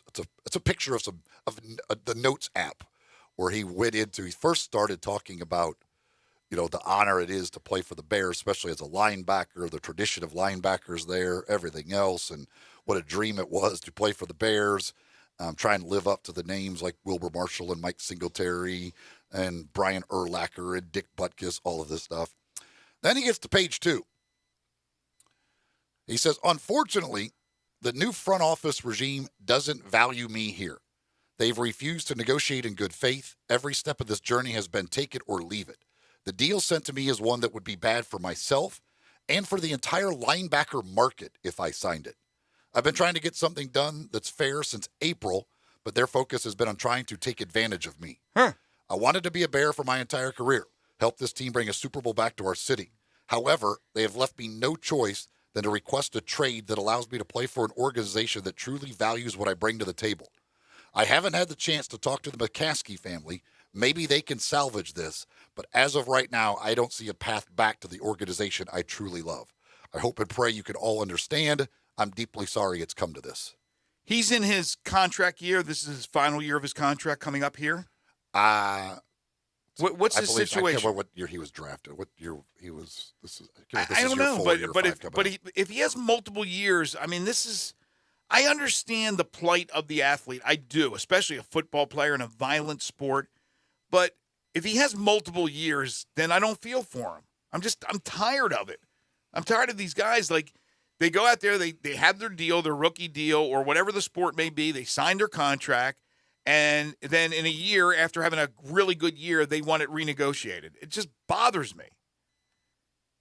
Now, I'm not sure what his situation is. He may be going into his contract year, his final year of his deal, and he's looking for stability for next year. He's looking for fair market value. He wants to be a Bear, at least that's what he says. But I don't know his contract situation, so it's tough for me to even have an opinion until I know that. Yeah, he was drafted in 18, so 89, 20. Yeah, so this would be his last year. Okay. This would, all right, so I understand that a little bit more. 22, yeah. This will be his 5th year, so that'll be his final year of his rookie. Yeah. I understand that a little bit more, Eli. It's just those that have multiple years. I'm like, come on, man. Anyway. That is so it's not a good thing for that front office. Just, my gosh. And things have been going so swimmingly for the Bears over the last decade. Maybe the McCaskey family can salvage it. Calling out the McCaskey family. Speaking of the NFL, another season of Hard Knocks begins tonight with the Detroit Lions and Motor City Dan Campbell. I'm actually looking forward to I look forward to this every year. I don't care who it is, what team it is. But he's going to be pretty animated. Oh, he's going to be great. He'll be the showstopper, right? Unless there's somebody I don't know about that has this amazing personality on the Lions roster. There was this clip, I guess it must be some like stuff that they've put out from that I assume will be in it, or the running back Jamal Williams had a very emotional thing, like in a team huddle and stuff. It was like he might end up being a star of the show too if there's more to that from him. He was. Didn't he cry? Yeah, he was going crazy. He was going nuts. But Dan Campbell will be the star of the show, and that the head coach makes the show. I mean, sure. The year the Jets were on it, it was good because Rex Ryan. I mean, Dan Campbell will make or break the show, and I have a feeling with knowing Dan Campbell's personality, he'll probably make the show. I'm like off the top of my head, I'm thinking how many Lions I can name. I can name probably about 4 or 5 Detroit Lions off the top of my head. It's been a bit of a struggle for him. I can't imagine Jared Goff's going to have this unbelievable personality, but maybe he does. We'll see what DeAndre Goff was already Swift on brings it to once the with table. The Rams. Yeah, and I don't remember him being anything earth-shattering. But anyway, it's Hard Knocks episode number 1, and it starts tonight on HBO. We do have a winner in our Humdingers trivia. Let me see here. I want to make sure we don't have a tie. Let's see what time this one came in. We've had a few. We had a few people that got it right. We had a lot of people that did not. And I knew David Toms was a very popular answer. Justin Leonard was a popular answer. Right, multiple winners. They are multiple winners, but they do not have the most. Danny Berger won twice. Danny Berger won back-to-back. Yeah, and now he's out, unfortunately, this week because of an injury. Now it looks like there's only one that was ahead of everybody else in getting it correct. Okay. Hold on. They may not be qualified. Can I guess? Yeah, you can go ahead and guess. I'm trying to think of, like, all the years covering the tournament, looking at the old media guides when it was printed out. Was it somebody like Dave Hill? Dave Hill. Dave Hill is the correct answer. 4-time winner here in Memphis. Dave Hill got it done. His 4 years of winning it kind of sound like 4 scores of the tournament. 67, 69, 70, 73. Wow. Was the 4 years. He dominated. He was dominating here. Lee Trevino, which a lot of folks guessed as well. Lee Trevino has 3 wins here. And then you've got other multiple winners, include Nick Price, David Toms, Justin Leonard, Daniel Berger, and Dustin Johnson. Those are all your multiple winners here in Memphis. But Dave Hill is the correct answer with 4 wins in the Memphis PGA Tour event. And we will be notifying our winner, letting you know how you can get your prize. Well, you just rattled off multiple winners, and all of them are good names. And remember, we had the person that texted in yesterday with the Fabian Gomez joke, which was pretty funny. And Memphis has had those guys, right? The Fabian Gomez's, the Ted Trebas. Like, who are these dudes? They win here, and that's it. But they've also had big names, like you said. The Mary Mex has won 3 damn times. But Dave Hill. Did Dave Hill win anywhere else but Memphis? I mean, I know the name. Wasn't there also a Bob? No, Bob Hill may have been a coach in the NBA, but Dave Hill. It was Hank Hill. Hank Hill from the TV show King of the Hill. But Dave Hill, I know his history with having won 4 times in Memphis because I just remember that from the record books. But other than that, I couldn't tell you anything about that dude. Dave Hill had 13 PGA Tour wins. He did? 13? Holy smokes. 13 tour wins, probably totaling like $8,000 in purses. He his first ever win in 1961. When I was born. Came at the Home of the Sun Open. Where was that at? Phoenix? On the Sun. They played it on the Sun. It was hot that day. It was hot that day, my friend. The Home of the Sun Open was in Tucson. Okay, I was close. And that was 61, you said? That was 1961. Then The later in 61, the year of my birth. He won the Denver Open Invitational, Mm-hmm. which I believe was played in Denver. Good guess. Then he won the Hot Springs Open Invitational in 1963. Hot Springs? And then he won the Memphis Open Invitational in 67, 69. Then he won the Buick Open in 69. The IVB Philadelphia Golf Classic in 69. These are all PGA Tour events. And then 70, he won the Danny Thomas Memphis Classic. 72, the Monsanto Open. 73, again, the Danny Thomas Memphis Classic. Then he won in 74, the Houston Open. 75, the Sahara Invitational. And 76, the Greater Milwaukee Open. Jeez. So what is the qualification to be a Hall of Famer? Isn't it like 20 wins? Or am I making that up? I don't remember what the numbers are. Hey, Zach, you get a chance. See if you can find out what the qualifications are to be a Hall of Famer on the PGA Tour. Or it's Pro Golf Hall of Fame. So, I guess under the professional golfer description, how many wins do you have to have? He had 6 top 10s in majors. Never won a major. Had a second-place finish at the U.S. Open. Tied for 3rd 1 year at the PGA. Tied for 5th at the Masters. He was damn good. Had a tie for 6th. A tie for 7th. A 7th. Of course, anytime you win 4 times in one tournament, you got to be pretty darn good. But he wasn't a one-trick pony. Only played the British Open one time. He didn't like going overseas. Tied for 18th. So a player must have a cumulative total of 15 or more official victories from the International Federation of the PGA, which is the PGA, DP World Tour, Japanese Golf, Sunshine Tour, Asian Tour, and the PGA of Australia. Okay, so 15 wins. I think it used to be 20. 15 wins. That guy, how many did he have? 13, you said, or 11? 13. He was 2 off Hall of Fame, Dave Hill. Wow. Can he make a comeback? He's got 6. He's probably dead. He's got 6 other wins. I don't mean to make light of it. I think that might be mini. Is Dave Hill still with us? Dave Hill died in 2011. So he will not be making a comeback. Well, I think he just won the Heaven Open. Will that qualify? Is that part of the PGA Tour or one of those other tours? He won the Varden Trophy in 1969. Wow, this guy's way better than I thought he was. Dave Hill. There you go. Everything you needed to know about Dave Hill. From the University of Detroit. He was a Titan. He was a Titan. He was a Titan in golf, and he was a Titan in life. Dave Hill.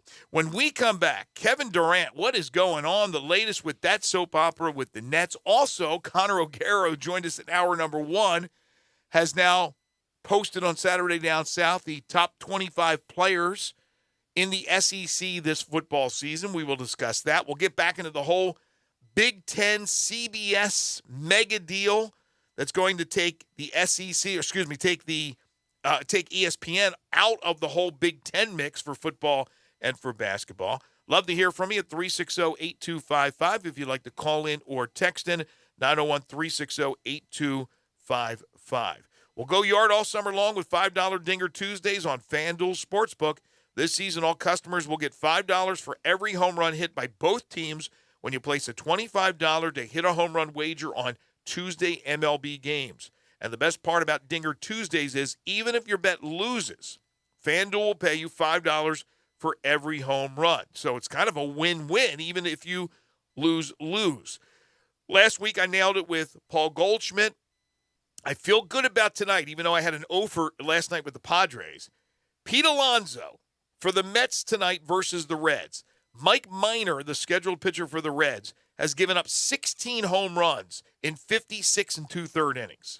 So he gets lit up pretty good for the long ball. I'm going Pete Alonso to homer for the Mets tonight.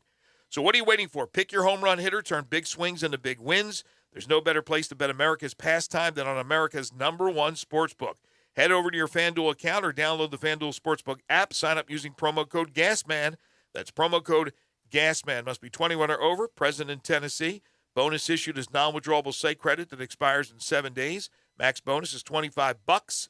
Restrictions apply. See full terms at sportsbook.fanduel.com. If you have a gambling problem, call Tennessee Redline at 1-800-889-9789. You're tuned into Sports 56 Mornings with Greg and Eli on Real Sports Talk, Sports 56, 98.5 FM. Let former Memphis Tiger Gabe Kuhn and Brett Norsworthy take you home every afternoon. with Sports Time on Sports 56.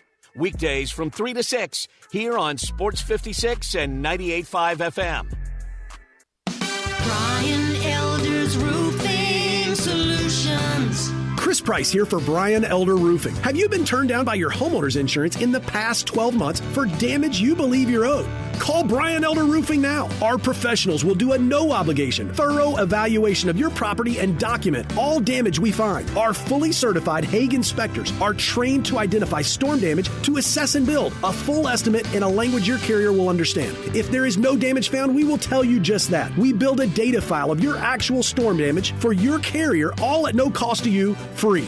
So call now for your comprehensive roof guarantee from Brian Elder Roofing. Call us, 867-0303. That's 867-0303. Or schedule online at brianelderroofing.com. Because if you think it's a claim, we'll help you show it's a claim.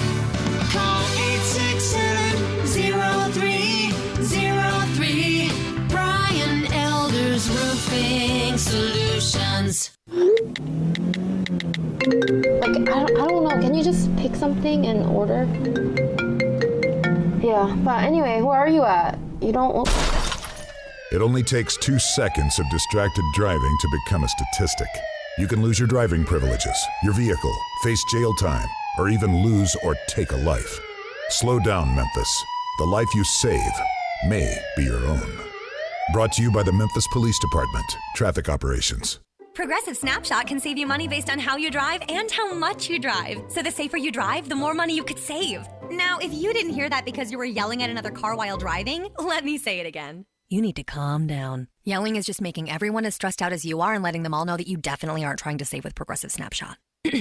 And if you did hear it the first time because you weren't yelling at another car, nice work. You'd love Snapshot from Progressive because it rewards safe drivers. Progressive Casualty Insurance Company and affiliates. Snapshot not available in California and North Carolina or from all agents. Have you been looking for a cigar lounge that's laid back and offers style and a full bar and a great selection of cigars? Now let me tell you about the G-Spot Cigar Lounge, Memphis's premier cigar lounge, offering a wide selection of cigars, open 7 days a week starting at 12 noon for your smoking pleasure. Come kick back, enjoy a beer or a cocktail and a cigar while watching sports on one of their several TVs. G-Spot Cigar Lounge on Instagram and Facebook at the G-Spot Memphis, located at 6135 Mount Moriah Road, Suite 116.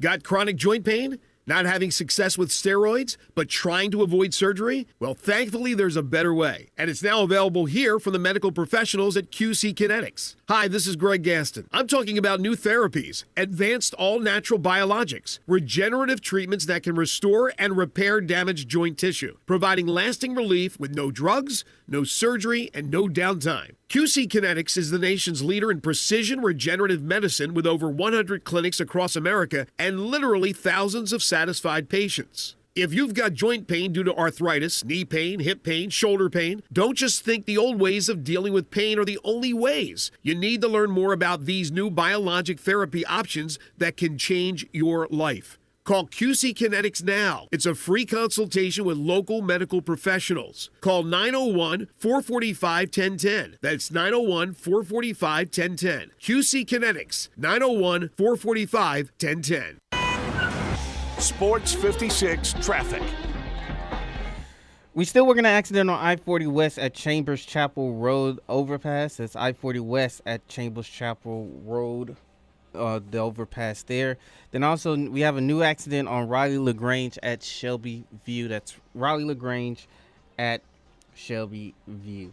Keep it right here. This is your Sports 56 traffic update.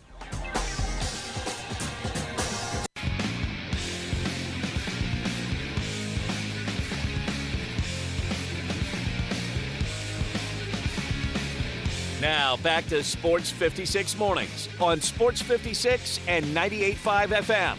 This hour is brought to you by James Gaddis Jewelers. To reveal the full spectrum of its dazzling color. Here once again, Greg Gaston and Eli Savoy. If you missed it earlier, announcement for tomorrow's 5 favorite things topic, your 5 favorite college football traditions. Your 5 favorite college football traditions. I'm not talking about your own personal thing, like you like to snack on something and drink 18 Budweiser lights or something. Just traditions in college football. Well, you said as long as it happened multiple times. I guess for you, I can make an exception. That's true. Your 5 favorite college football traditions for tomorrow's 5 favorite things.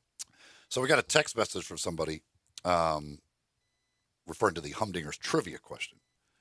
And they say that VJ Singh won 4 times, according to the website. Okay, this is where you got to get into the... VJ Singh has actually never won in Memphis. But if you look at this is where it gets confusing for me.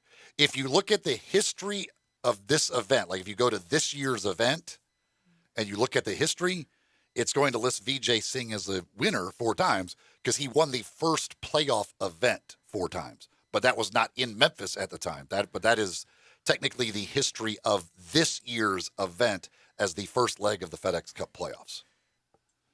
That's why I asked it, who has won the Memphis PGA Tour event the most times, not who has won the FedEx St. Jude Championship the most times. Yeah, it's really confusing when you're looking at the history of the playoff and the defending champion for our event this week is Tony Finau, not Abraham Answer, who we all saw with our very own eyes last year holding a trophy in Memphis, Tennessee. That's where it gets confusing. I mean, I understand where they're coming from, where the PGA is coming from, but the history books look confusing and can be that way, like with the VJ Singh situation. Again, it's just like the first year of the World Golf Championship. The defending champion was not the guy who won the Memphis tournament that year before. It was the guy who had won at Firestone the year before. Because that tournament, it's the in that realm, they're talking about the tournament. In my question, again, I asked who won the Memphis PGA Tour event through all of the different incarnations. Talk about the guy who actually won the Memphis tournament, not who won whatever tournament it was. Going back this tournament's history, it gets confusing. It's like the majors, as I always say. It's like when Pebble Beach hosts a U.S. Open and it hosts its normal tournament in the same year. The defending champion at the U.S. Open is actually the guy who won at a different course the year prior. It's not the guy who won 3 months earlier on Pebble Beach. No, you were very clear, but I can understand confusion. One thing we can all agree upon, though, speaking of confusion, college football starts on August 27th, and it's not week 0, no matter what they tell you. Let's all be clear. It's the first week they're playing college football. Not everybody's playing that week. That is one thing that drives me crazy, if it's still called that, and I don't even know if it is. All right, speaking of college football, if I knew Connor was going to drop this story 10 minutes after he got off the air, I would have asked him about it, but he just dropped the story on Saturday Down South. He has his top 25 SEC college football players for this upcoming season.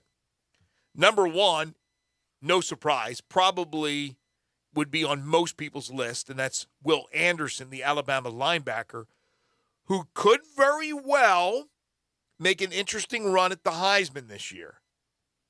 Could. Depends on those numbers Stroud puts up, Young, somebody else that we're not even talking about. But if Anderson has a big year, number of sacks, maybe a pick 6 or 2, you could see it. It's possible. Bryce Young is 2 on his list. Brock Bowers, the Georgia tight end, is 3. They have a couple of really good tight ends. Jalen Carter, Georgia defensive lineman, 4. So if you think they lost all their great defensive players to the NFL, you're mistaken. Antonio Johnson, Texas A&M defensive back. Jordan Battle, Alabama safety, is 6th. Cam Smith, not the golfer, South Carolina cornerback, is 7th. Hendon Hooker, up there at number 8 for Tennessee, their quarterback. And Cedric Tillman, the Tennessee wide receiver, is 9. Expect to see that combination a lot, Hooker to Tillman.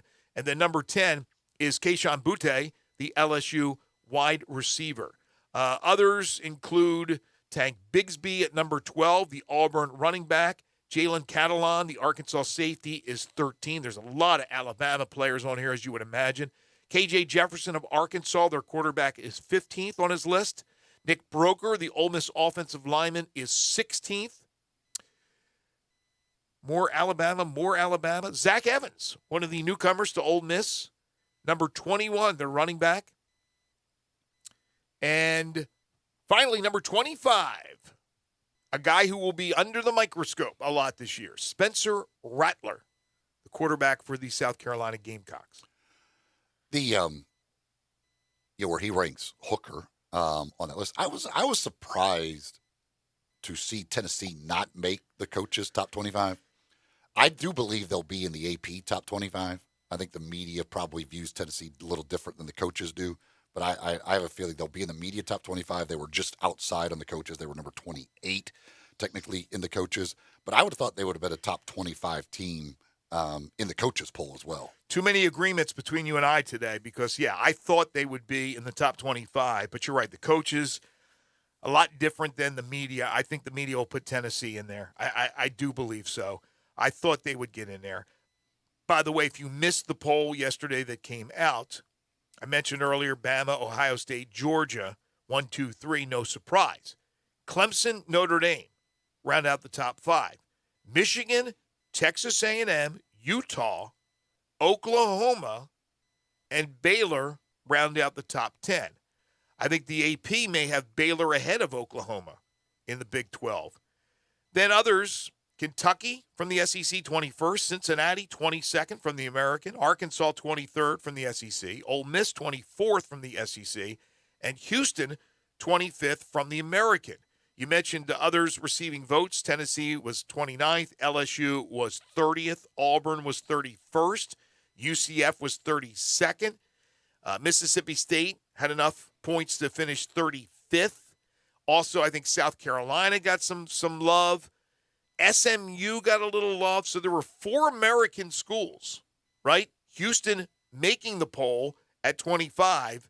Cincinnati making the poll at 22. And then UCF and SMU with a little bit of love. Nothing for Memphis as far as getting one single vote. They did not. But the SEC, as you would expect, got a lot of teams either in the top 25 or with others receiving votes. Yeah, I mean, that's certainly no surprise. It's interesting. You look at some of these, Pitt, who loses Kenny Pickett, still number 16 in the poll from the coaches to start the year. Well, I guess they have a lot of confidence that Keaton Slovis is going to come in here and sling it. Yeah. Cincinnati obviously lost a ton, including Desmond Ridder and, of course, Sauce Gardner, number 1 or a first-round pick, all that, and they keep them in the poll. Obviously, Ole Miss lost a lot, including their quarterback, and they're still in the poll. I thought Tennessee would possibly be ahead of some of these, just because coaches, I would think, would look at the value of having a returning quarterback versus some of these other schools that don't have that lost quarterbacks.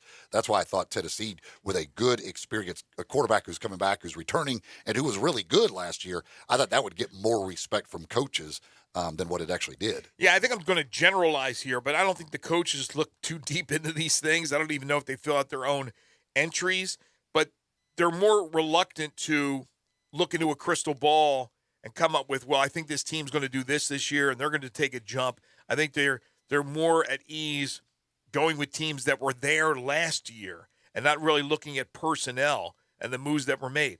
Cincinnati at 22. I give them all the credit in the world. If Cincinnati can make another run this year, that's fantastic. I know they play in the American and not the SEC, but when you lose a Desmond Ridder, a Sauce Gardner, and others to the NFL, it's going to be tough. You don't reload at Cincinnati, right? They're still giving a lot of respect to LSU with others receiving votes. They would be 30th. I think you got to give it a little bit of time for Brian Kelly to get his team going. I don't know what to expect with LSU. There's a lot of question marks. There certainly is. Of course, you mentioned Pitt, and Tennessee will have Pitt once again, like they had him last year on their schedule. That's an important game.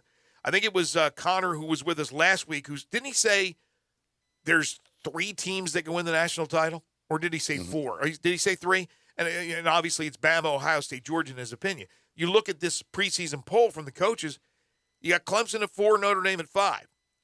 Well, Notre Dame, they'll be good, but if they make the playoff, they'll get clocked. I mean, that's a tradition like none other. And Clemson, maybe they're the biggest question mark because you do have a returning quarterback, but he may not be the starter. I don't even know what's going on there with Clemson. But can they get back to what they were just a couple of years ago? I mean, Oklahoma, give it a little bit of time for Venables, right? They lost a lot of personnel. USC is in the rankings somewhere, I believe, right? I didn't write down 11 through 20, but USC's 15. yeah. So I figured they were somewhere between 11 and 20. Give them a little bit of time as well with Lincoln Riley. But these are teams that I think are moving forward. Texas got the one first-place vote, which is ludicrous, but I think they'll be improved. And I firmly, until proven otherwise, I am going with the fact that was Nick Saban. I firmly believe that was Nick Saban that voted Texas number one. I could see him doing that because he knows his team's going to be number one anyway. Right. So he did, and it's his guy, Sarkisian. The fact that, as Connor pointed out, they play them week 2, so he can put this, like, I mean, look at that. I mean, they're getting respect out there. Some people believe they're the best team in the country. Like, he could use that for his team. Like, it makes perfect sense that Nick Saban would vote Texas number one. Yeah, like he needs more motivation, but who knows? We were talking earlier about the report that the Big Ten is finalizing a media rights deal with Fox, CBS, NBC, and for the first time in 40 years, their footprint with the SEC, or with the, maybe it's a Freudian slip. I keep saying SEC when I want to say ESPN, but they're obviously joined at the hip. But this would be the first time in 40 years that Big Ten football and basketball is not shown on ESPN. The numbers are astonishing, but maybe they shouldn't surprise us because of how much money is available there in the game of college football. But, and this is, college sports in general. But as we touched on, Notre Dame, where does Notre Dame see all this with the Big Ten? That's the big question, because that could start more movement with realignment. The other thing, I mean, there will be beyond those three. They're called Auerbach, I think it was. They're still working on what the streaming component will be. They're probably going to be either Apple. I think it was did she say Apple or Amazon? Okay. I think those were the two she mentioned, if I'm not mistaken. Obviously, if you're not with ESPN, you don't have ESPN Plus picking up all those extra games. So there will be some sort of streaming component as well to this, and so there's going to be. But yeah, I mean, it's going to be totaled over $1 billion are the estimates, which again, and the SEC's is going to be bigger. When are they up? 25? Yeah, I think so, and I believe it's 20 after with Texas, Oklahoma coming in. Yeah, it's just going to be. They're these networks. I don't know when we reach the cap, but we haven't yet. I keep thinking they can't possibly go higher, but then they go way higher. And the expectation is that in the next couple of years, 2 to 3 years, the Big Ten teams and the SEC teams, each school, will be getting over $100 million a year from these deals. Yeah, look, how can you can't compete now, to be honest with you, but how are some of those schools and programs in the group of 5 going to survive to be in the same division as, let's say, use for example, Alabama or Ohio State at $100 million when they're bringing in $3 million?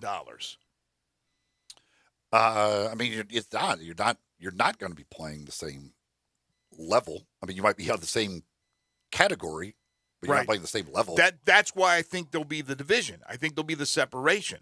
So, hopefully, I'm going to be real curious to see if NBC will give the $75 million, which is the story that we saw with Notre Dame, annually to Notre Dame, and what Notre Dame will do. I mean, they want 75. They asked for 75, according to reports. If they get 75, I guess they'll be happy, even though now you're talking about numbers in the Big Ten that could go $100 million plus. How about if they don't get the 75? Now, are they looking at, let's jump in with the Big Ten? How about if they get 50 a year, right? You could double that in the Big Ten. So if hopefully something will come to a head quicker now with these numbers for Notre Dame, because I think Notre Dame is the key to start the dominoes again. And maybe we get to finality where we have a conclusion that these schools or these leagues are going to add this many teams. They get their teams. They break away. Because I do believe there will be that division. Well, the the other thing that this creates, if ESPN does not have any Big Ten, obviously that creates room for them. Do they look more at the Big 12? Do they look at the Pac-12? So this, again, because of the way those two conferences are sitting, the ESPN may determine which one has the hand in trying to pick off the other. There's reports out there that the ESPN does like the Pac-12 because of the late windows that you got those 9 o'clock games, gives you obviously more throughout the day, all of that stuff. So they may look at the Pac-12 as more valuable than the Big 12 just because they can pick up late games to add to their schedule. But ESPN will determine a lot about which one of those two conferences has the ability to pick off teams from the other conference. All right, when we come back, final segment in hour number 2. Some news on Serena Williams. Hour 3, we're going to talk, I promise you, we've been teasing it a lot, the Kevin Durant situation. Love to hear from you. Hit us up on the AutoZone listener lines by calling in or texting in at 901-360-8255. Get in the zone, AutoZone. If you want to talk FedEx St. Jude Championship, let's do that. It's going to be a busy day today with interviews for the media and some of the selected players, practice rounds going on as well. And we'll be out there, as I mentioned, Wednesday, Thursday, and Friday, bringing you wall-to-wall coverage of the event. This is Sports 56 Mornings with Greg and Eli on Real Sports Talk, Sports 56 and 98.5 FM. You have opinions? Yes. Of course you do. Everyone does.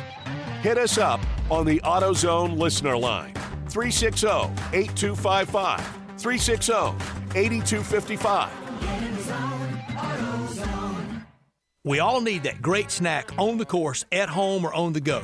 Golf Sticks Pretzels Twist hits the spot. STIX. Go to golfstickspretzels.com and order now. The company is in West Point, Mississippi. Buy by the case, 3-ounce golf sticks, 12-bag count, 12 individual 3-ounce bags for $24. Buy by the case, 3-ounce case, 36-bag count, 3 ounces per bag, $42. In all the area golf shops like TPC Southwind, Spring Creek, Miramichi, Memphis National, Timber Trust, and of course at Old Waverly and Mossy Oak Golf Club with the company right there in West Point, Mississippi. Guaranteed a birdie in every bag. They provide a delicious, healthy snack for athletes, fans, and it promotes the great game of golf. Proven to be the best tasting pretzel, Golf Sticks Pretzels coated with specialty seasoning, paired with a buttery crunch that will power you through any season. Make it your second golf bag. GolfSticksPretzels.com, STIX, a birdie in every bag. GolfSticksPretzels.com. Are you tired of living paycheck to paycheck? Do you have nightmares about your finances? Are you struggling to save for emergencies? Are you wanting to buy a home and not sure how to get the funds to do so? Well, it's time to get a handle on your finances with a personalized session with Nicasia, your money coach and certified personal financial counselor with Tate Enterprise. She is available to help you create your vision of financial freedom. It all starts by booking your session today at NicasiaTate.com. That's NAKASIA Tate.com. Drive like a pro and support a great cause during the sales drive at Landers Ford and Landers Ford South. We've provided 100 new Fords to the pros at the FedEx St. Jude Championship. Now they're all being sold with demo prices. A portion of the proceeds go directly to the St. Jude Children's Research Hospital. That's 100 new Ford Explorers and Expeditions, demo priced to sell now. This is a once-a-year opportunity to upgrade for less and support a great cause. Visit LandersMemphis.com or come see us at Landers Ford in Collierville, Landers Ford South in South Haven, and Landers Ford North in Covington. With our Landers Easy Pass, you can get top dollar for your trade-in to help you save even more. Don't miss your chance to pay less during the Landers Sales Drive. Reserve your demo-priced new Ford, driven by a pro at the FedEx St. Jude Championship, and lock in low APR financing. Landers Ford and Landers Ford South. Remember, if it doesn't say Landers, you paid too much. Are you tired of living with chronic pain, knee pain, joint pain? Listen carefully, because now there are new regenerative treatments available here. Hi, this is Greg Gaston. QC Kinetics, the nation's leader in regenerative medicine, is now open, giving lasting relief to people with joint pain, using the latest in precision medicine with natural biologics. It's an exciting non-surgical approach that can restore and repair damaged tissue in your joints and get you moving again. QC Kinetics has over 100 clinics nationwide and has treated thousands of patients with an incredible success and satisfaction rate. If you've got pain in your knees, shoulders, hip, or back, you need to check out these new treatments. They can actually help your body restore and repair itself with no downtime, no drugs, no surgery. Call now to schedule your free consultation with the local medical professionals at QC Kinetics. 901-445-1010. That's 901-445-1010. 901-445-1010. Now, back to Sports 56 Mornings. Isn't it a lovely morning? On Sports 56 and 98.5 FM. This hour brought to you by James Gaddis Jewelers. Here once again, Greg Gaston and Eli Savoy. One other note about Hard Knocks, which begins tonight with the Lions. Adam Schefter tweeting out, Aiden Hutchinson, who turns 22 today, singing Michael Jackson's Billie Jean during a team meeting. Producers claim it may be the most entertaining rookie singing moment in show history. So we'll see. Aiden Hutchinson, we'll see how good he is. I guess that will be on tonight's debut episode of 2022. Serena Williams closing in on retirement. I don't know why it's breaking news from ESPN. It's not like she announced her retirement. She's still playing in an event right now. But I guess in a magazine article coming out in Vogue in September, she says, the countdown has begun. I would think she turns 41 in September. Can she find a way, though, to win another major, Eli? She's still one behind Margaret Court. The way she makes it sound is that it will be after the U.S. Open, she will retire. Yeah, if she said that, I think that's breaking news. But, I mean, I think everybody knows it is coming to an end. But can she win the U.S. Open? I don't think so. But she's one behind Margaret Court for the all-time singles majors championship for women, and she's one ahead of Steffi Graf. I love this tweet. It has nothing to do with Serena Williams. It has to do with the world of golf, and, of course, that's big this week with the FedEx St. Jude Championship. Remember Bruce Edwards, the caddy, who died, I think was it, I don't want to misspeak here. I don't know if it was ALS or what. But anyway, the late, great Bruce Edwards, when asked why Greg Norman hadn't won more majors, if Greg hit a 300-yard drive down the middle into a divot, he'd bitch moan about how he always had bad luck. Tom Watson, who he caddied for, Bruce Edwards, in the same situation would turn to me and say, watch this shot, MFer. Tom Watson, my favorite golfer of all time. But again, the point being about having that positive attitude no matter what the situation is. Doesn't always turn out that you're going to be the better fill in the blank because you have a better attitude and a more positive attitude, but it doesn't hurt. Well, in golf, you need that. I'm more the Greg Norman. The golf gods had it out for me today. And you should be more Tom Watson. Most people would be the Greg Norman in that situation. Right. It's the thing. I just hit a perfect shot. How the hell am I in a divot and everything else? Why do I always get the bad breaks? I wonder who's considered right now on the tour to have the most Tom Watson-esque attitude or the most level-headed attitude towards things, because we know there's a lot of volatile players out there, as you mentioned, a lot of guys throwing clubs, and John Rahm is going to turn and cuss a bad shot or a bad break, and he's had a lot of success. But a lot of these guys though now especially that type of stuff, they know because they're all working with sports psychologists and everything else. They are trained to deal with these things much more than guys of the past were. Easier to be trained and to come through than really what we see, because Justin Thomas he doesn't throw clubs, I don't think, anyway, but I've seen him get mad. Rory will get mad. Cameron Smith seems to be easygoing. Seems to have a really easygoing way about him on the course. But again, you'll be able to see all these great players up close and personal this week. Follow them around, see what they bring to the table. By the way, and I've asked you this over the years. By the way, the field went to 121 now. Who's out? Nate Lashley had to withdraw with a toe injury. You're kidding me. Nate Lashley? I don't know if I'm going to go anymore. Could still go back to 124 this afternoon, but right now where they stand at 121. All right, I ask you this question, and folks can text in the answer their opinion to this question. Your 3 favorite holes to watch from. When you're out there at the tournament, the 3 favorite holes that you would like to go to watch. Now, don't give me where to sit in a pavilion and watch it, you're drinking beer, eating food, and air conditioning. Everybody wants to do that. But if you're out there walking the course, your 3 favorite holes to be at to watch the drama unfold. And again, you could text in your 3 favorite holes at TPC Southwind to watch the golf tournament, 901-360-8255. What would they be, Eli? I love 3, just because you could see people make anything from eagle to double bogey. But it's hard to get back there, right? I mean, it's a way for the clubhouse. I mean, obviously you got to go, but it's not crazy hard to get No, back I mean, there. I don't mean how to get out there. I mean, once you're on the hole, like I've never been on 3 to watch. I don't think I've ever been. I'd go out there a lot. I mean, So you're behind the green? There's room out there?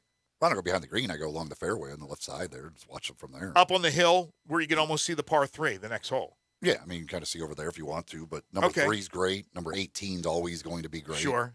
And then there's a few different ones. I do like 14 a lot, especially if they play it back. And now they kind of changed those tee boxes. I don't know how far they're going to play that, how much they want to stretch that out this year. That was a number great. I like number 12 a lot too. Number 12 is from where they play it, the tee box they play it from. I like watching that tee shot and how guys approach it. Some people will try and cut a lot of the water off. Other guys will take, iron some off the tee and not take nearly as much of the water off there. So I'm a big fan of 12 as well. Boy, 12 can be treacherous. I've seen so many bad shots at 12. I remember the Phil Mickelson escapade that one year where he had I think a 7 on the hole. What about, is 16 the par 5? Mm-hmm. 16's a good hole. Yeah. I mean, there's not much trouble there. Obviously, you could hit it left and actually pull it out of bounds. Right. But, and it's a great eagle possibility. That's what I mean, the drama of the eagle. But there's 3 guys will make eagle, but they also might make big numbers because they could hit the water. 16, there's not really much trouble there. But I like going to the little area there between 14 and 16 where you can just go back and forth, watch the par 3, which is a great hole, and then be able to turn around and watch guys, see if they can make eagle, stuff like that. So that is one of my favorite spots because those 2 holes side by side, I think, are a lot of fun. All right, when we come back, hour 3, we'll kick things off talking KD and the Nets soap opera. This is Sports 56 Mornings with Greg and Eli on Real Sports Talk, Sports 56 and 98.5 FM.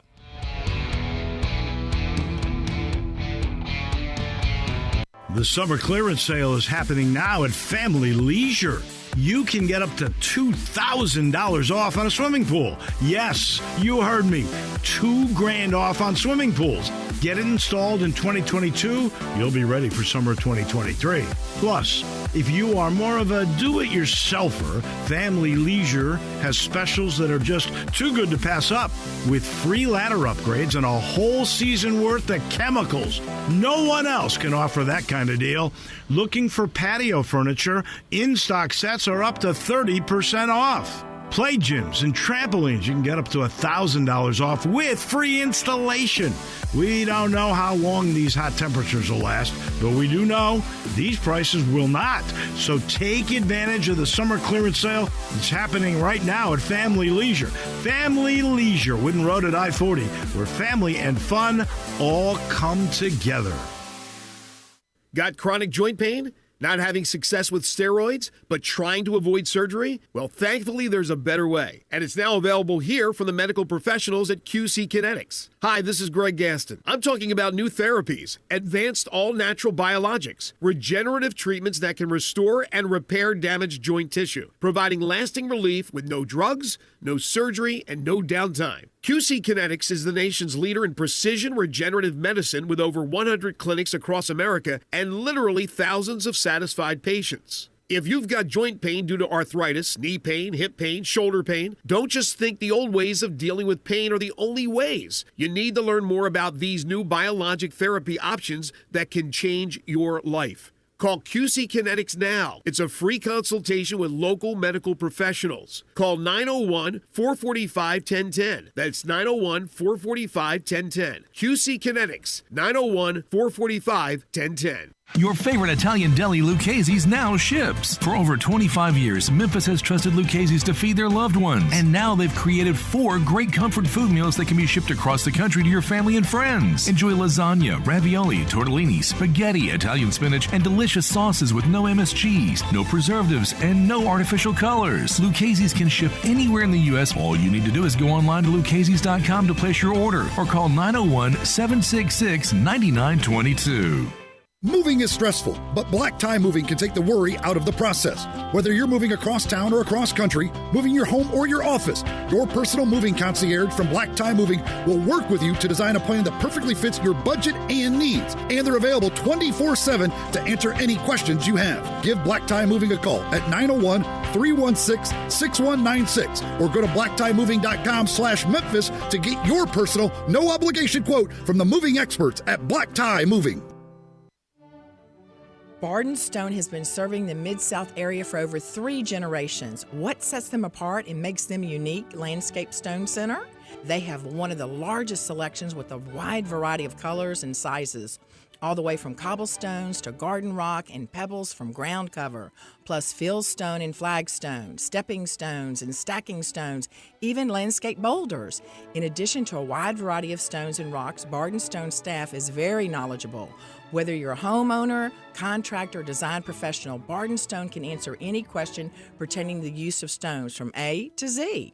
Barden Stone, they know stone inside and out. Barden Stone, 1 mile south of Park at 1557 Cherry Road. Barden Stone, open for you Monday through Friday, 8 a.m. to 5 p.m. and Saturday, 8 a.m. to 12 noon. Call 901-683-8264 and visit Barden Stone.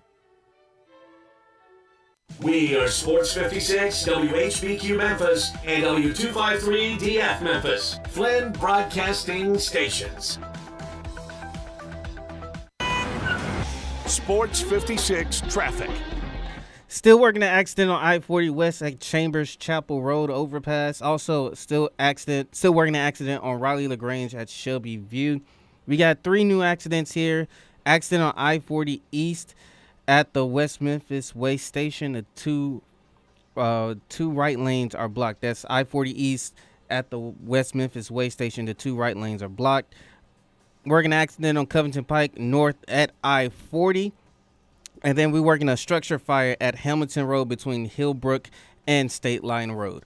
Keep it right here. This is your Sports 56 traffic update.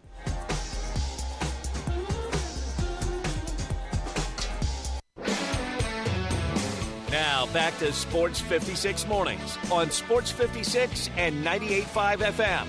This hour is brought to you by Acura of Memphis. Okay, this car looks great wrapped around you, Here once again, Greg Gaston and Eli Savoy. The body's a temple, that's why we're talking. Welcome back.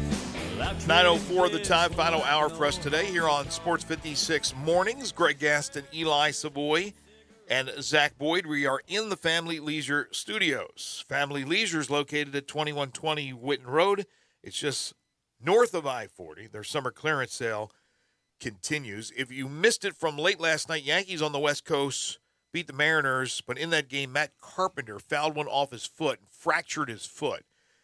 Not 100%, but more than likely they'll lose him for the season. And Carpenter has really turned around his career after leaving St. Louis and signed that big contract, wasn't able to come through. He was leading the league in OPS, and he goes down with the injury last night, a night in which the Yankees broke a 5-game losing streak, and Aaron Judge hit his 44th home run. Speaking of big contracts that are not coming through, the Jason Hayward era officially going to be done in Chicago. Yes. But he helped them to the World Series title. He gave a speech. That's his contribution. He squirted the champagne in the locker room. He did that. I don't know if they would have won it without the speech or not. I'm glad he gave that speech and they were able to get the win, but I will be happy not to have to see him in a Cub uniform anymore, even though they will still be paying him $22 million next year. He won't be around. Is there any other connections to the title? Who's still there from the World Series team? Hayward. He's done now. Wilson Contreras, and Kyle Hendricks. And Hendricks. So now they're down to 2.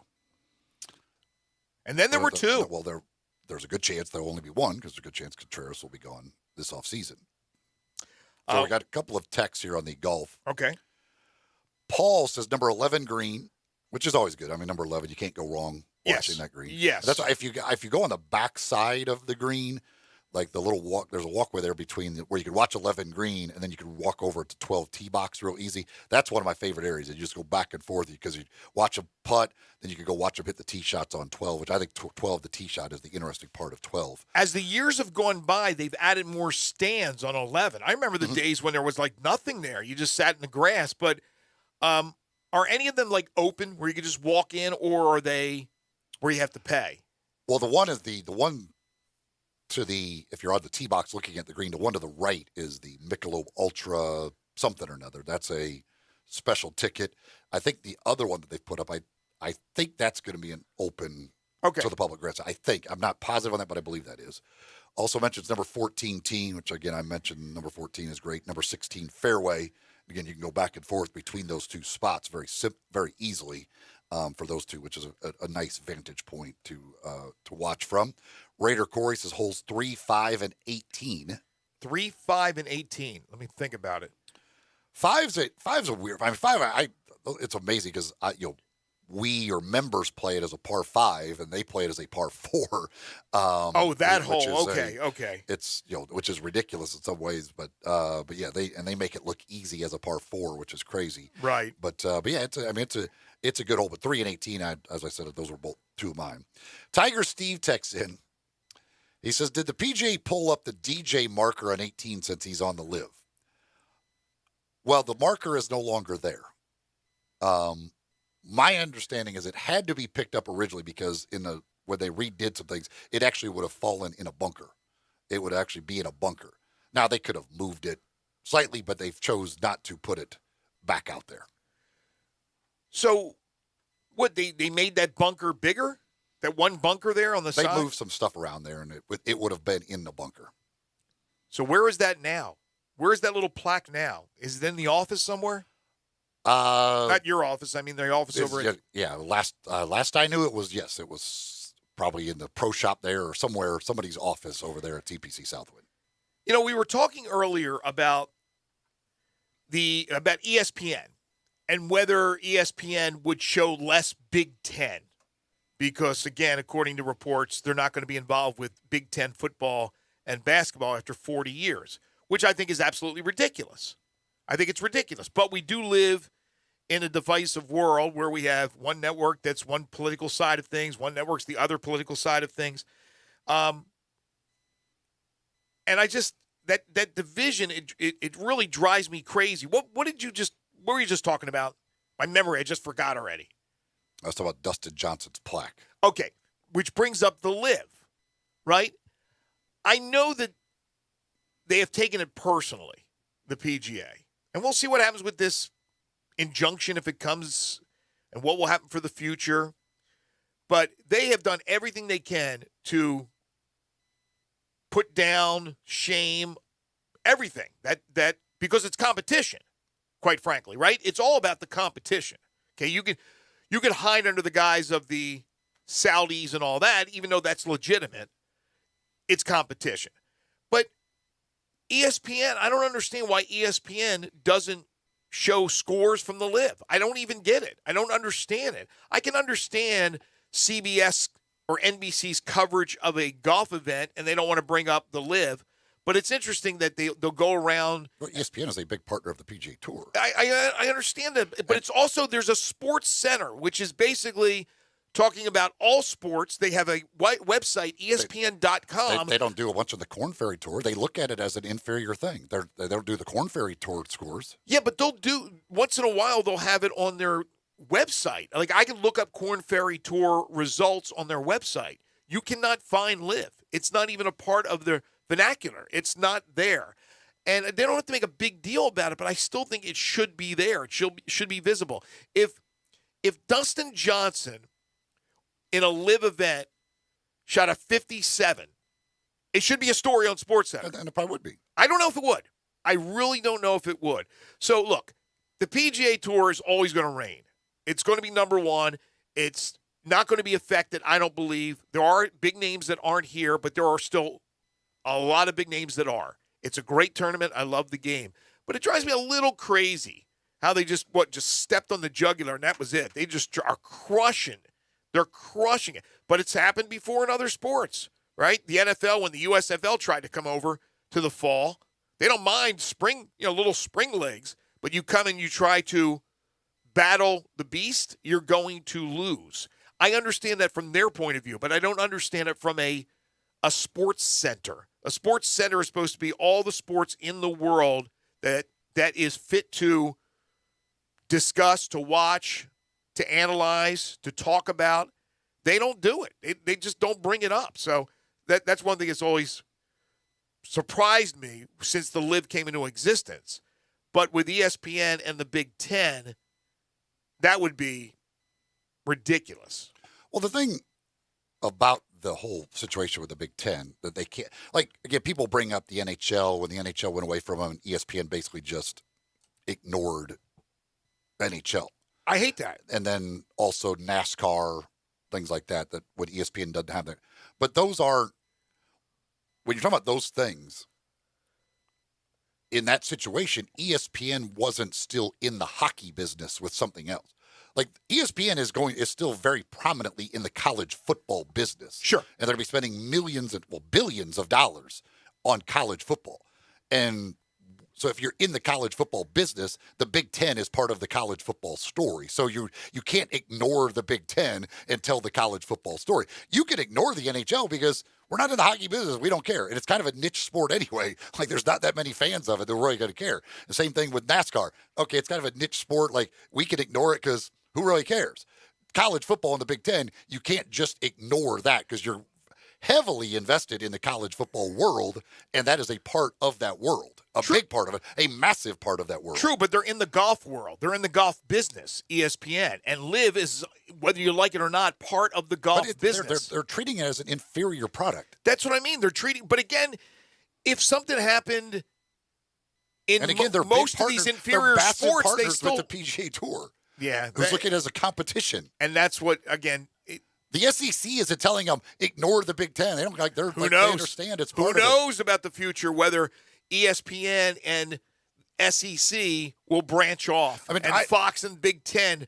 I wonder, and I do agree with Connor. I don't think they'll completely go away from it, but when there's a big Big Ten game versus a big game out of another conference, will they always defer to the other conference with game day? Or how willing will they be to go to Big Ten campuses with game day will be, because the Fox pregame show is going to be at that campus. Are they still going to go there? Or are they going to always want to defer elsewhere when possible if there's another? Now, if it's obvious that it's Michigan and Ohio State and they're both in the top 5 and there's no real other option, certainly you still go there. But if there's another comparable option, are they always going to go the other way? Does the Fox equivalent to game day, I don't know what they call it with Urban Meyer and all those guys, assume Urban will be back and Reggie Bush and all that, are they only at Fox games?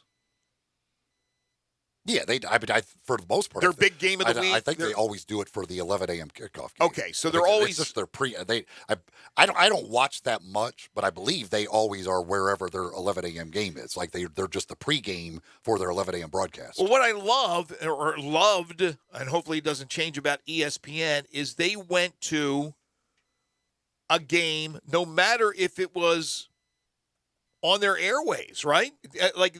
Maybe it was for example, they'd go cover. They've done a lot. They cover 1AA. They'd be at game day for North Dakota, one of those teams, right? Well, yeah, they always do it. They'll do some of those type things. But even they would go to the SEC game that's on CBS that day because it's the biggest game. But that's what I mean. For Fox, that 11 a.m. kickoff is their biggest game of the week every week, so they have their people there doing the pregame leading right into that broadcast. Oh, you won't have – ESPN won't have game day at the same place that Fox is having their deal. They did it last year.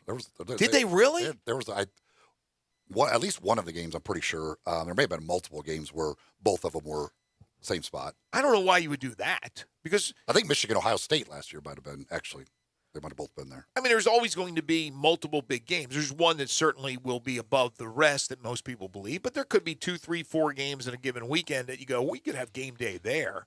I didn't know they had the same place for Fox and for ESPN. I'm pretty sure it happened. And I think Michigan Ohio State it was last year. But I don't see it. I just don't picture ESPN turning their back on the Big Ten. I don't see that.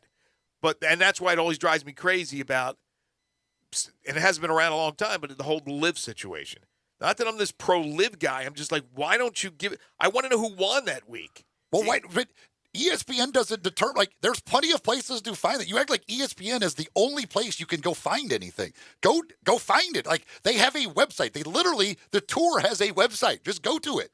I do. But ESPN, to me, is the highlight show. It is the highlight show for sports. ESPN Sports Center, and has always been to me, the highlight show. There's a for lot of all sports that happen that they don't show. Again, there's many other levels of golf. Of course they don't. There's only so much time in a show. But I do believe, to me, that they are the bookmark for what's happening in the sports world. It's ESPN Sports Center. Okay. It's always been that way. But they will What's the equivalent out there? It used to be that stupid show that they had on, was it Fox? The two guys from Canada? But again, they're not going to show everything. And if you want to find out what happened in something else, then you just go find it. It's easy. It's all over the internet. I understand, but they run a ticker. They run a ticker. They won't even put a live score up on a ticker. That's petty, in my opinion. That's really petty. It's petty. Again, they don't put Corn Ferry on there either. Once in a while, they'll put Corn Ferry. Once in a while, they'll put like an event, especially if a dude had a really low score or was maybe a prominent name. Noteworthy thing that happens. Yeah. All right. Henrik Stenson winning on the Live Tour isn't noteworthy. It is to me. Well, then go find it. I did. That's how I know Henrik Stenson won. Why are you protecting ESPN? What, do you got money? You got stock in the damn company? No, I'm just telling you, I don't care. ESPN can do what they want. I don't live my life based on what ESPN tells me. I don't watch SportsCenter that much because I don't care what ESPN tells me. I can find it anywhere in the world. Anything I want to find is all over the place. I guarantee you there's a lot more people that watch SportsCenter. They watch. Well, change your ways. If they're not showing you what you want to see, change your ways. You're not going to get them to change. All right, whatever. But you may not care about SportsCenter. A lot of people care about SportsCenter, right? A lot of people, especially older people, don't want to go and dive into the damn computer and to try to find. People aren't complaining that they don't show the live either. How do you know what they're doing? They don't have a talk show to complain. I have a talk show to complain.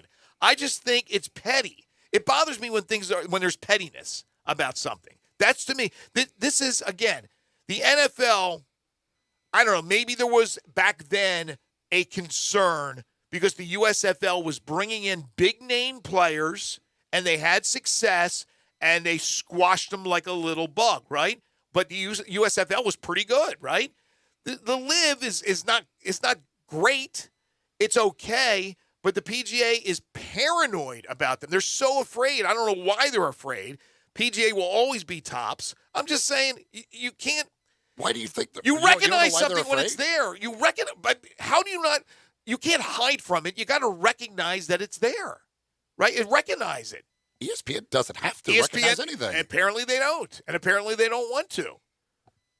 More power to them. Should ESPN, even though they're partners, they buy programming. They spend lots of money to buy programming. Should they be in bed with that sport? Right? They buy programming, whether it's whatever it is, whatever they buy. Like you said, you talk about hockey. When they had hockey, they made a big deal about it. When they didn't have hockey, they didn't make a big deal about it, which is fine. I understand that, but they're still showing some NHL highlights. They're talking some NHL. They may even still have an NHL show. I think they do. They didn't when they didn't have the NHL. Okay. But they still, that was the whole point that people made. When the NHL wasn't with them, but they don't hide didn't do anything NHL. But they don't hide it. They don't. They were doing. That's the whole point. And I don't know. I'm not an NHL fan, but NHL fans talk about like when they didn't have the NHL, they literally ignored the sport. It was as if it did not exist. That's BS. When they're playing, I guarantee you, with the Stanley Cup playoffs, Stanley Cup finals, they're showing highlights. I guarantee you they did, but they de-emphasized it, which is understandable, right? You're not putting your money into that product. You de-emphasize it. But they didn't make it go away. It wasn't invisible. They didn't pretend like there's no hockey out there. Well, I literally, that's exactly what hockey fans were saying, was they were doing that. Because and I don't know. I don't care about the hockey. Because all those hockey fans watch ESPN, and they couldn't find where the hockey games were. They were on some weird network, man, like on Oprah's network or some crap like that. You couldn't find the hockey games. So I think that was because, again, people couldn't find it, but ESPN de-emphasized it, which is, again, I completely understand that. One thing is de-emphasizing. One thing is pretending that it doesn't exist. The LIV Tour exists. It exists, whether you like it or not. All right, we need to take a timeout. When we come back, KD, Kevin Durant, what's happening with the Nets with the latest with that soap opera? I can tell you this. QC Kinetics is here in Memphis for regenerative treatments to rid you of your chronic pain, and it is a good thing because I am suffering chronic pain in my upper arm. I'm not sure if it's the bicep. I have been delaying getting this checked out, but I have to get it done. You need to do the same. If you are experiencing pain, knee, hip, shoulder, joint pain, stop the delay. Give them a call today. They're now in Memphis, as I mentioned, and they can do it without surgery, rid you of the pain like they've been doing in Europe for all these years. Again, I've had the shoulder issue. I've had lower back issues. If you have those pains, which come with age, but also you can be young and have these type of pains. It's precision medicine with natural biologics. They have over 100 clinics nationwide. They've treated thousands of patients with an amazing satisfaction rate. No need for surgery, no drugs, no downtime. You can keep working, playing, enjoying life to its fullest. No need for rehab or recovery time. This really works incredibly well. Steroid injections may work for a week or two. I've had those. Regenerative medicine is a long-term answer to your problems. Get a free consultation today. What do you have to lose? Call QC Kinetics at 901-445-1010. That's 901-445-1010.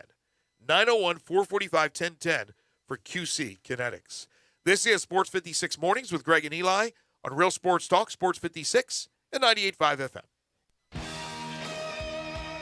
Add a little fun to your lunch break. Join Johnny Radio for Sports 56 Happy Hour from 11 to 1 every weekday on Sports 56 and 98.5 FM. The first name in Memphis Italian food, it's Ronnie Grizzani's in Regalia. Lunch, the Italian favorites with crisp, cold Miss Mary salad, lobster tower, fried green tomatoes, the crab stack, Monday through Saturday for lunch. Ronnie Grizzani's Catering, check out the lunch catering guide at ronniegrizzani.com. The Elfo Special, salad, Italian bread for $14 per person. Ronnie Grizzani's, they'll bring it to you. 901-850-0191. Pick up a pan of lasagna at Ronnie Grizzani's at Regalia or check out the bulk menu at ronniegrizzani.com. Get your favorites at home. Chicken Alfredo, ravioli, Italian spinach, curbside pickup, delivery to your door. Free within 4 miles of Regalia. The bar, stay cool with the cocktail list. Steaks, the 8-ounce Gorgonzola and bacon wrap filet. Try it, thank me later. In High Point Grocery, Super Low on Spotswood and Goodman Road, and Buster's Liquors. Make lunch or dinner easy at Ronnie Grizzani's, a Memphis tradition since 1909. It's a hot summer's day. You just finished cutting the lawn. Maybe you're getting off the golf course. You need something to refresh you. I've got just what the doctor ordered. In fact, it's called Poppy's Pills. Poppy's Pilsner. That's the best, and it comes from Grind City Brewing. It's light, crisp. It is that refreshing Pilsner. They say it's ultra crushable. Remember how Taco Bell stopped selling the Mexican pizza? Everybody lost their minds? Poppy Pilsner is the only thing that can ease that broken heart. Now, that came from an eyewitness named Sarah. Some people say it's sexy. It's light, it's refreshing, it's local. And for me, well, it just doesn't get any better than that. Ultra crushable, built for speed. It's available in 6-packs or 15-packs. You just ask your favorite retailer about it. Best enjoyed ice cold. It's what the doctor ordered. It's Poppy's Pills from Grind City.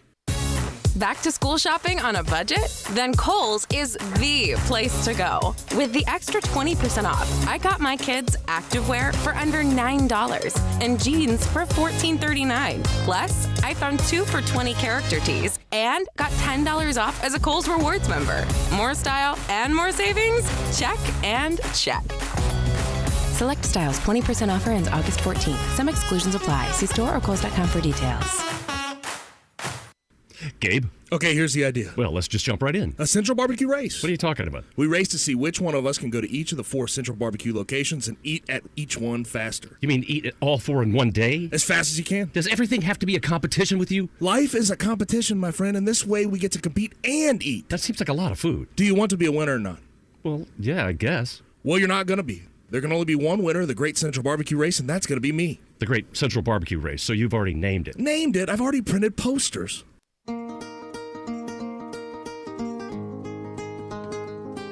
Now back to Sports 56 Mornings on Sports 56 and 98.5 FM. This hour is brought to you by Acura of Memphis. Get them to sign on the line which is dotted. Here once again, Greg Gaston and Eli Savoy. Gonna put the world away for a minute. Pretend I don't. So Kevin Durant had his meeting with Nets owner Joe Tsai reportedly in London.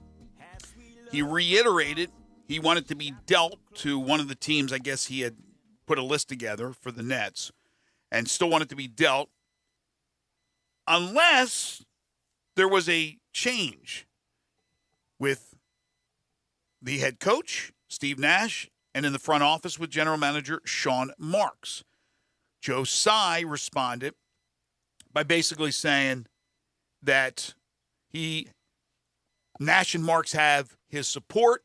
This is all about what's best for the Brooklyn Nets.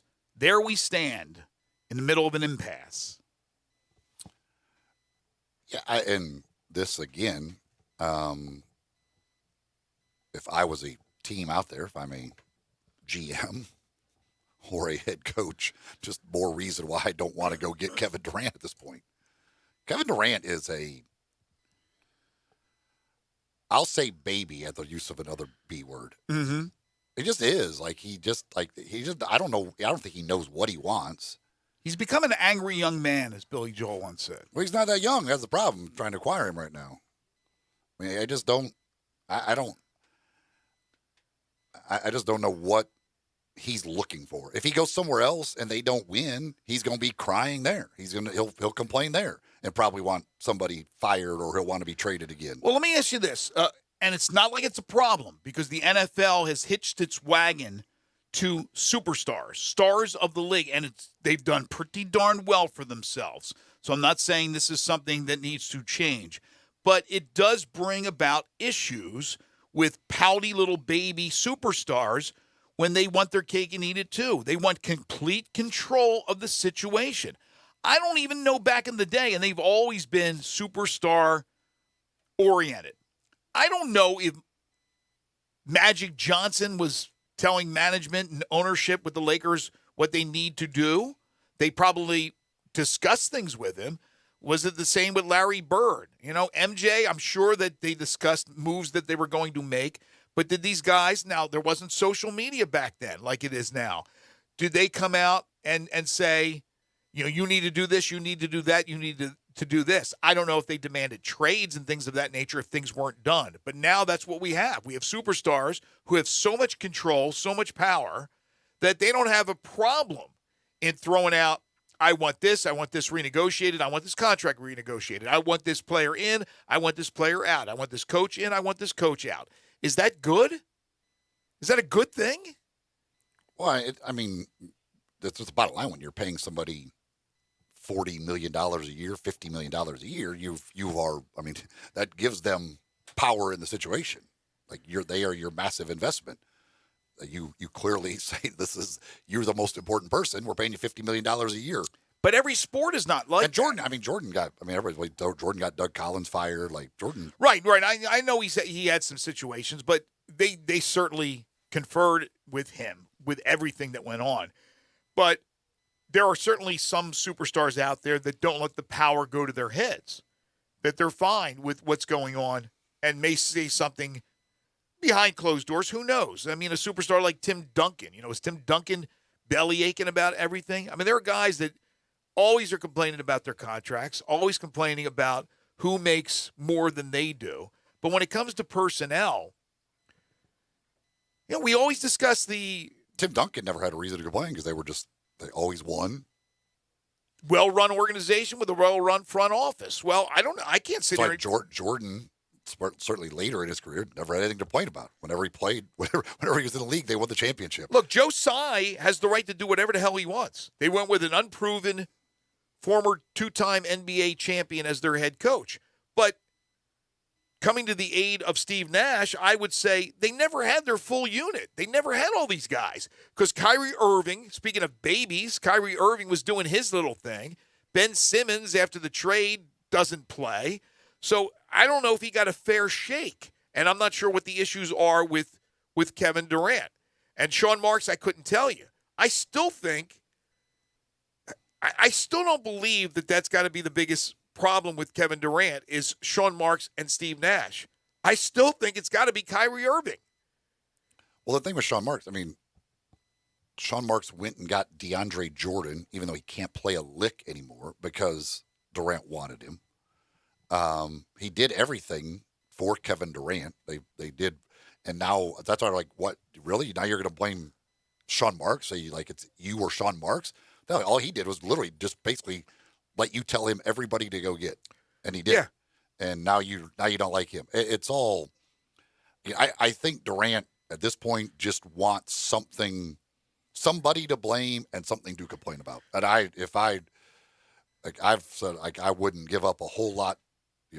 With people brought the Grizzlies, and I wouldn't be willing to make that move. It's even more and more. I would not want Kevin Durant right now. Okay, so let me ask you this. What happens now? Once the season starts, if we're still in the same position that we are in right now, that Kevin Durant is still part of the Brooklyn Nets and does not want to play, is he going to hold out, not go to games, not practice with the team, or is he going to relent? What happens with that situation? And is Joe Tsai willing to have another one of these disastrous seasons? Because that will be an absolute disaster. And then you still have the Kyrie situation.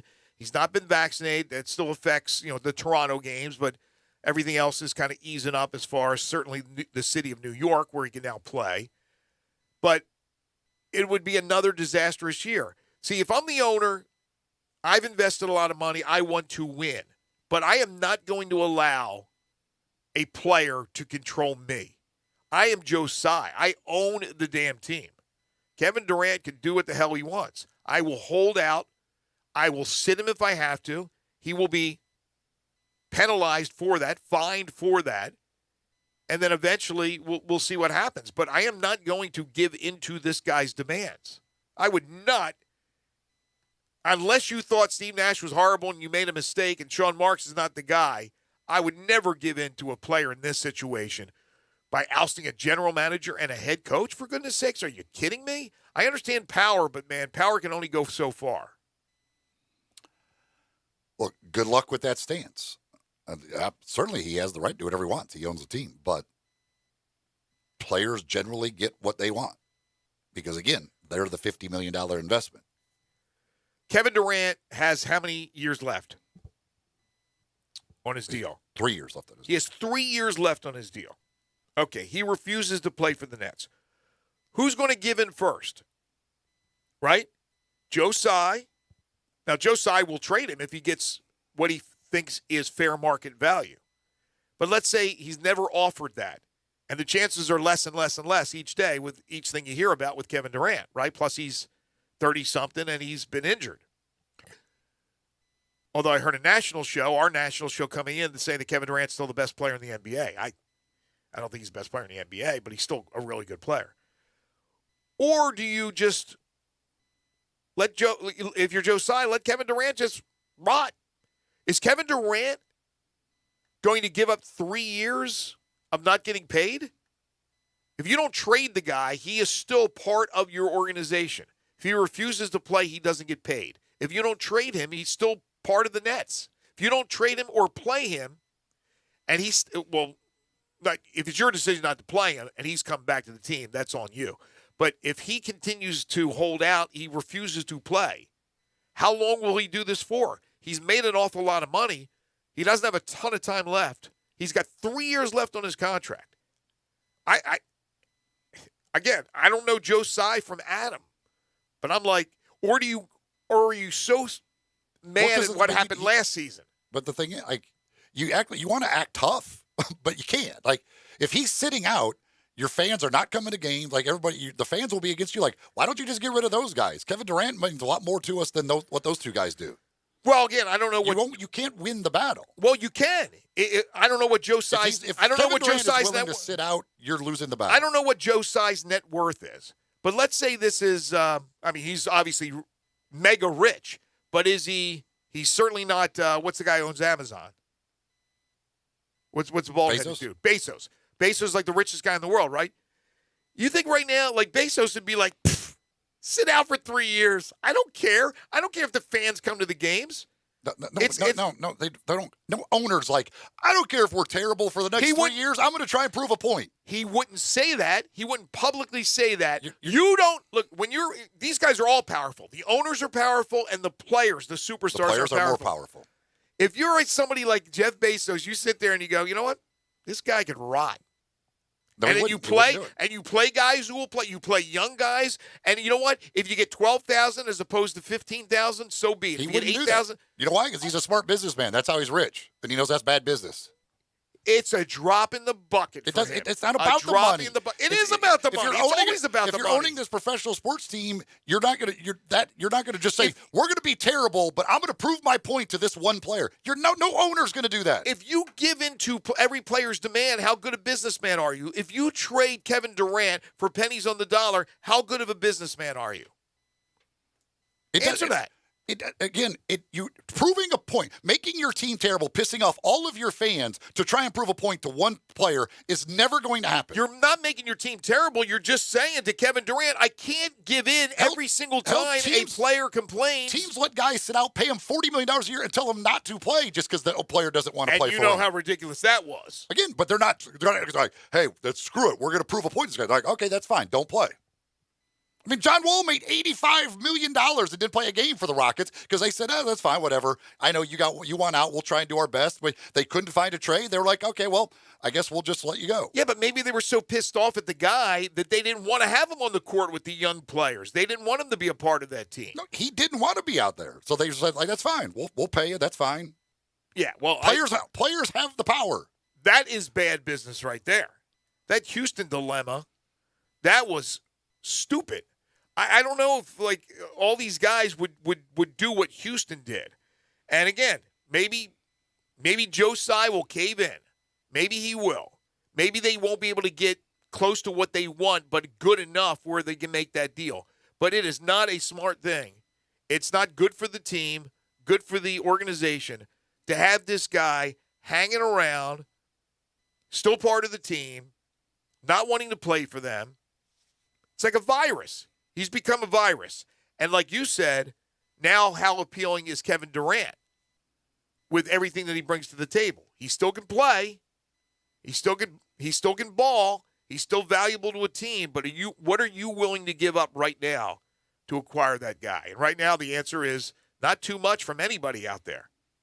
You need a tough, reliable tractor to tackle those tough chores. Well, the folks at Mid-South Ag Equipment have just what you're looking for with the Case IH Farmall series of tractors. Versatile performers able to do whatever the task is at hand, and great value as well. That's what you'll find with the Case IH Farmall series at Mid-South Ag Equipment. That plus much, much more, including, of course, the Bush Hog equipment, Bush Hog zero-turn lawnmower. They've got those for you. They could service your equipment. They've got pre-owned equipment for you as well. You could check them out just south of Collierville on Goodman Road. If you take I-269 to the Goodman Road exit, they're just a half-mile west. You can also find them online at midsouthag.com to see everything they have, everything they're about at Mid-South Ag Equipment. Can you tell me what the FedEx AG Championship trophy is supposed to be? What is that? A trophy. No, but what is it? It's just... There's got to be something to it, right? That is the weirdest looking trophy. I have no idea what that is. All right, we'll come back with our final segment. Love to hear from you at 360-8255. That's 901-360-8255. The AutoZone listener lines are available for call-ins or texts. This is Sports 56 Mornings with Greg and Eli on Real Sports Talk, Sports 56 and 98.5 FM. You already know you can listen to Sports 56 anywhere with the Sports 56 app or at sports56whbq.com. But you can also watch us daily with live video of all of our shows on Twitter, Facebook, YouTube, and Twitch.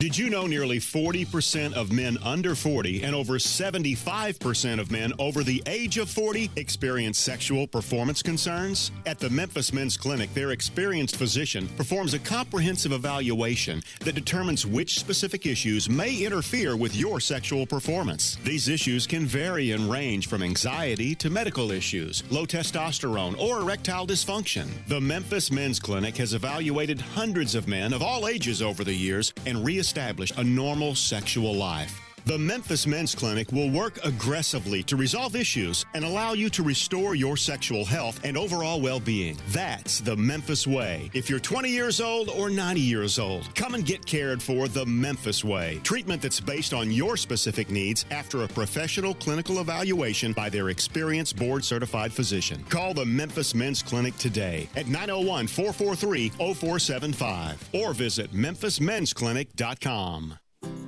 Is your wife asking you to stop eating junk food? Well, we have you covered at Humdinger's. It's quick and it's healthy, and most important, it tastes amazing. With many choices from salmon salad to rainbow trout and grilled asparagus. Come visit us for lunch at Humdinger's, 6300 Poplar Avenue. So good, Coach Penny eats with us weekly. Don't forget, Humdinger's offers full-service catering for weddings, social events, or your corporate lunches. You can call 901-260-8292 to find out more. Getaway Sports Bar, the best kept secret in town, open noon to 1:30 a.m. 7 days a week. Garvin, the owner, created this SEC NFL Dream Bar over 20 years ago. You'll never miss a minute of action. 10 TVs, 5 70-inch TVs for all the big games. Rack them up on 6 pool tables. Coldest beer in town, grab you a pool stick and get you some good bar grub. 100% Angus burgers, big and moist chicken tenders. Daily happy hour Monday through Friday, 2 to 6 p.m. with long neck domestics, $2.25. Getaway Sports Bar, 4632 Winchester. We all need that great snack on the course, at home, or on the go. Golf Sticks Pretzels Twist hits the spot. STIX. Go to golfstickspretzels.com and order now. The company is in West Point, Mississippi. Buy by the case, 3-ounce golf sticks, 12-bag count, 12 individual 3-ounce bags for $24. Buy by the case, 3-ounce case, 36-bag count, 3 ounces per bag, $42. In all the area golf shops like TPC Southwind, Spring Creek, Miramichi, Memphis National, Timber Trust, and of course at Old Waverly and Mossy Oak Golf Club with the company right there in West Point, Mississippi. Guaranteed a birdie in every bag. They provide a delicious, healthy snack for athletes, fans, and it promotes the great game of golf. Proven to be the best tasting pretzel, Golf Sticks Pretzels coated with specialty seasoning, paired with a buttery crunch that will power you through any season. Make it your second golf bag. GolfSticksPretzels.com, STIX, a birdie in every bag. GolfSticksPretzels.com. I'm Gary York. I'm the service director at Lexus of Memphis. Our service department wants to be more than just a place where you get your oil changed. We do glass repair, windshield replacement, recalibration of your camera and sonar systems, even wheel repair, tire replacement, all the things you would expect from a luxury automotive dealer. Please check out our website. You can schedule your appointment, check out our specials, hours of operation, or if you'd like to do it in person, please reach out to one of our associates at 901-271-5199.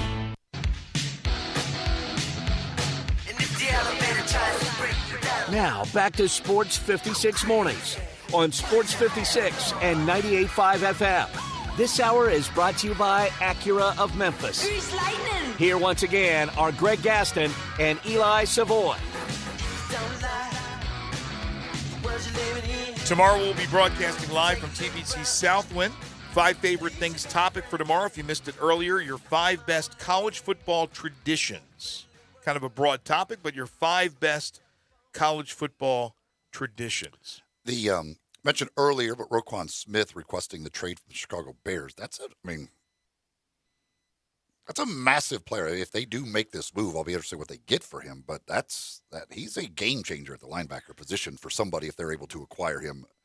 That'll be interesting who could be in that market to get him. Obviously, you got to know he's got to give him that new contract. That's something that he's going to be okay with and get him re-signed. But that's a big deal for him to be wanting a trade out of Chicago. Well, again, I don't know all the particulars with the contract and all the details, but you're the Bears. You got to get something done. I mean, the guy's saying that he wants to be a Bear for his career. He doesn't want to go anywhere. And this is a Chicago team that has struggled. He wants to stay there. You got to get the job done. You got to, and again, I need to know the details to tell you whether I think this is ridiculous or not. But you already said that he's going into his final year. And look, I understand players that are going into their final year, right? Because you're going to be negotiating sooner or later with a new deal. You're going in, certainly with the chance anytime you step on a football field for injury. But you don't want to wait until the season's done, right? You want to know about your future, where it stands, where things stand. When guys have 2, 3, 4 years left on their deals and they're belly aching, then I have a problem. Then I have an issue. Speaking of injuries in football, when anytime you step on the field, it can happen. Mekhi Becton with the Jets, holy smokes. 2020 first-round pick, missed all of last year with a knee injury. He comes to camp reportedly out of shape, right? He's a big guy anyway, but out of shape. So not doing what he needed to do in the offseason. Gets hurt again. Hurts his knee again in camp. He is unfortunately going down that line, that long line of NFL busts. And they were going to move him to right tackle, I believe, this year. Big part of that Jets offensive line to protect for Wilson. Done. Yeah, they thought originally it wasn't going to be that bad, but it's apparently worse than they thought. It's a kneecap injury. It's a different injury than he had last year with the knee, but they said this is a kneecap injury. But looks like, he is going to miss significant time. Speaking of injuries, Chris Sale of the Red Sox team announced he broke his right wrist in a bike accident. He underwent season-ending surgery yesterday. So Chris Sale, I believe, is making $30 million this year through 5 2/3 innings. Jeez. Through 42 innings last year, I believe he made $30 million as well. So they've gotten a robust 48 innings out of Chris Sale in the last 2 years for about $60 million. That contract does not look very good. No, it doesn't. It's been a horrible season for the Red Sox. And look, Sale, when he was at the top of his game, I mean, it's understandable in this day and age that he's going to receive that type of contract. But it's still, it's amazing. You, in this day and age, in Major League Baseball, in the NBA, in the NFL, but again, I put the NFL into a different category because of the volatile sport that it is. Whereas any given play, your career's over. It's, basketball certainly you can get hurt. Baseball you can get hurt. I understand. It's not like the NFL. But you put together a year or two of big numbers, you're getting paid. Chris Sale's basic accomplishment this year for the Red Sox was doing all kinds of damage to the tunnel from the dugout to the clubhouse in one of the minor league parks. And what his rehab start when he came out of the game and went berserk in there and was caught on camera. That's his accomplishment this year. That's what he got this year for the Red Sox. So $30 million well invested. John Aran from Sports Business Journal, who's been all over the Big Ten negotiations, he's been the one that's been breaking all of the stories. He tweets out, ESPN has now pulled out of the Big Ten media rights negotiations. ESPN said no to the conference's final offer of a 7-year, $380 million per year package, according to his sources. So the reports were that it was a $350 million deal with CBS, which wasn't finalized, and we said that's what's out there. So they countered back with ESPN asking them for more, apparently. Yeah, I don't know if it was going to be that same package or what, but according to him, it was $380 million per year that the Big Ten was looking for, and ESPN has now said no. Well, going back to what we were talking about earlier in the show, ESPN still has a lot of college football presence, and will continue to.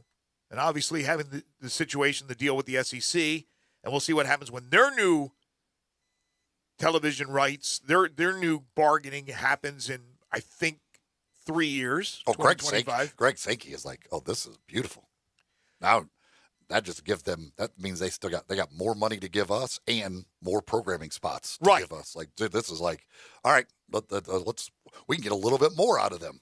There's no question. He's licking his chops. But as you brought up earlier, this kind of opens things a little bit more for what's going to happen with the Big 12 and what's going to happen with the Pac-12. And every time you thought of the Pac-12 and the Big 12, you thought Fox, even though ESPN had a deal, obviously, with the Big 12, and Fox had a deal with the Big 12. But Fox prominently Pac-12.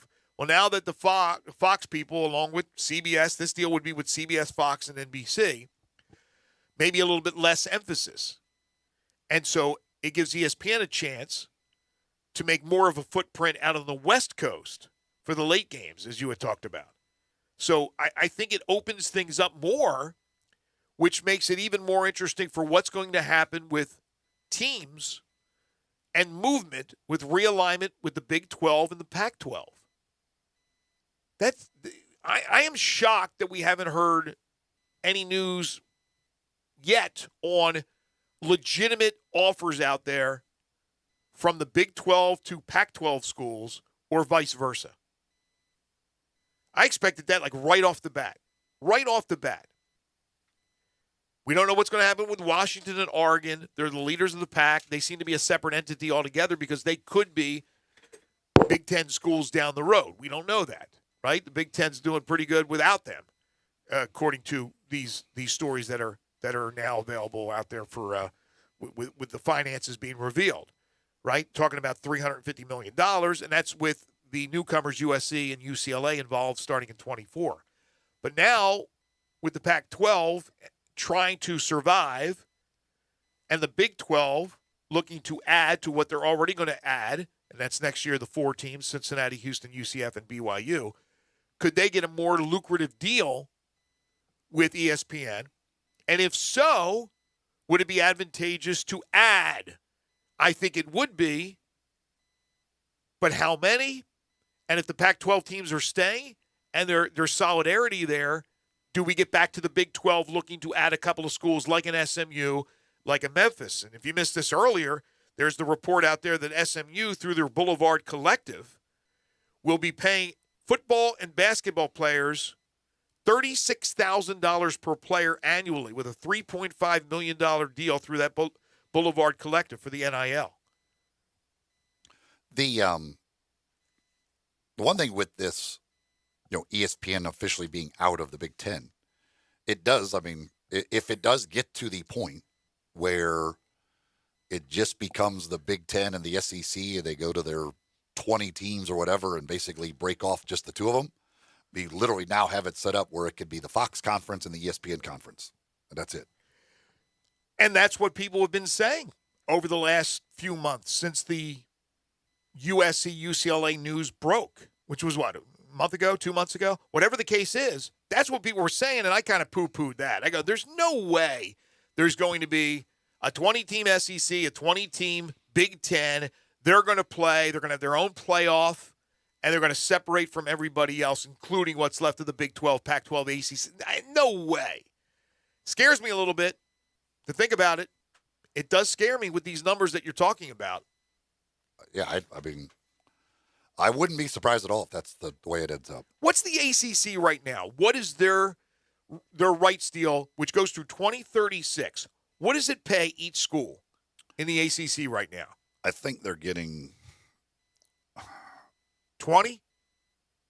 I want to say it's in the 25, 30 range. I can't remember. Okay, that's not bad, but can you get it up? How high can you get it up for the ACC where it's actually competing with $100 million that we're talking about?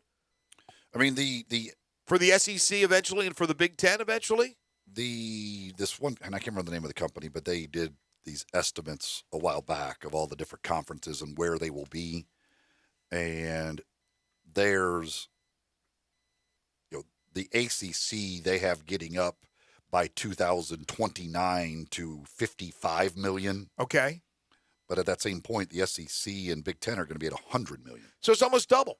Yeah, I mean, it's almost double for the SEC and the Big Ten. So if you turn around and the SEC wants to expand and go, hey, Clemson, Miami, Florida State, you want to come along? You're going to get double your money. Well, and that's hard why, to turn that down. That's why when you talk about the grant of rights fee, like whatever it would cost to get out of the conference, well, if you're making twice as much money, you don't care what you have to pay to get out of the conference. Exactly.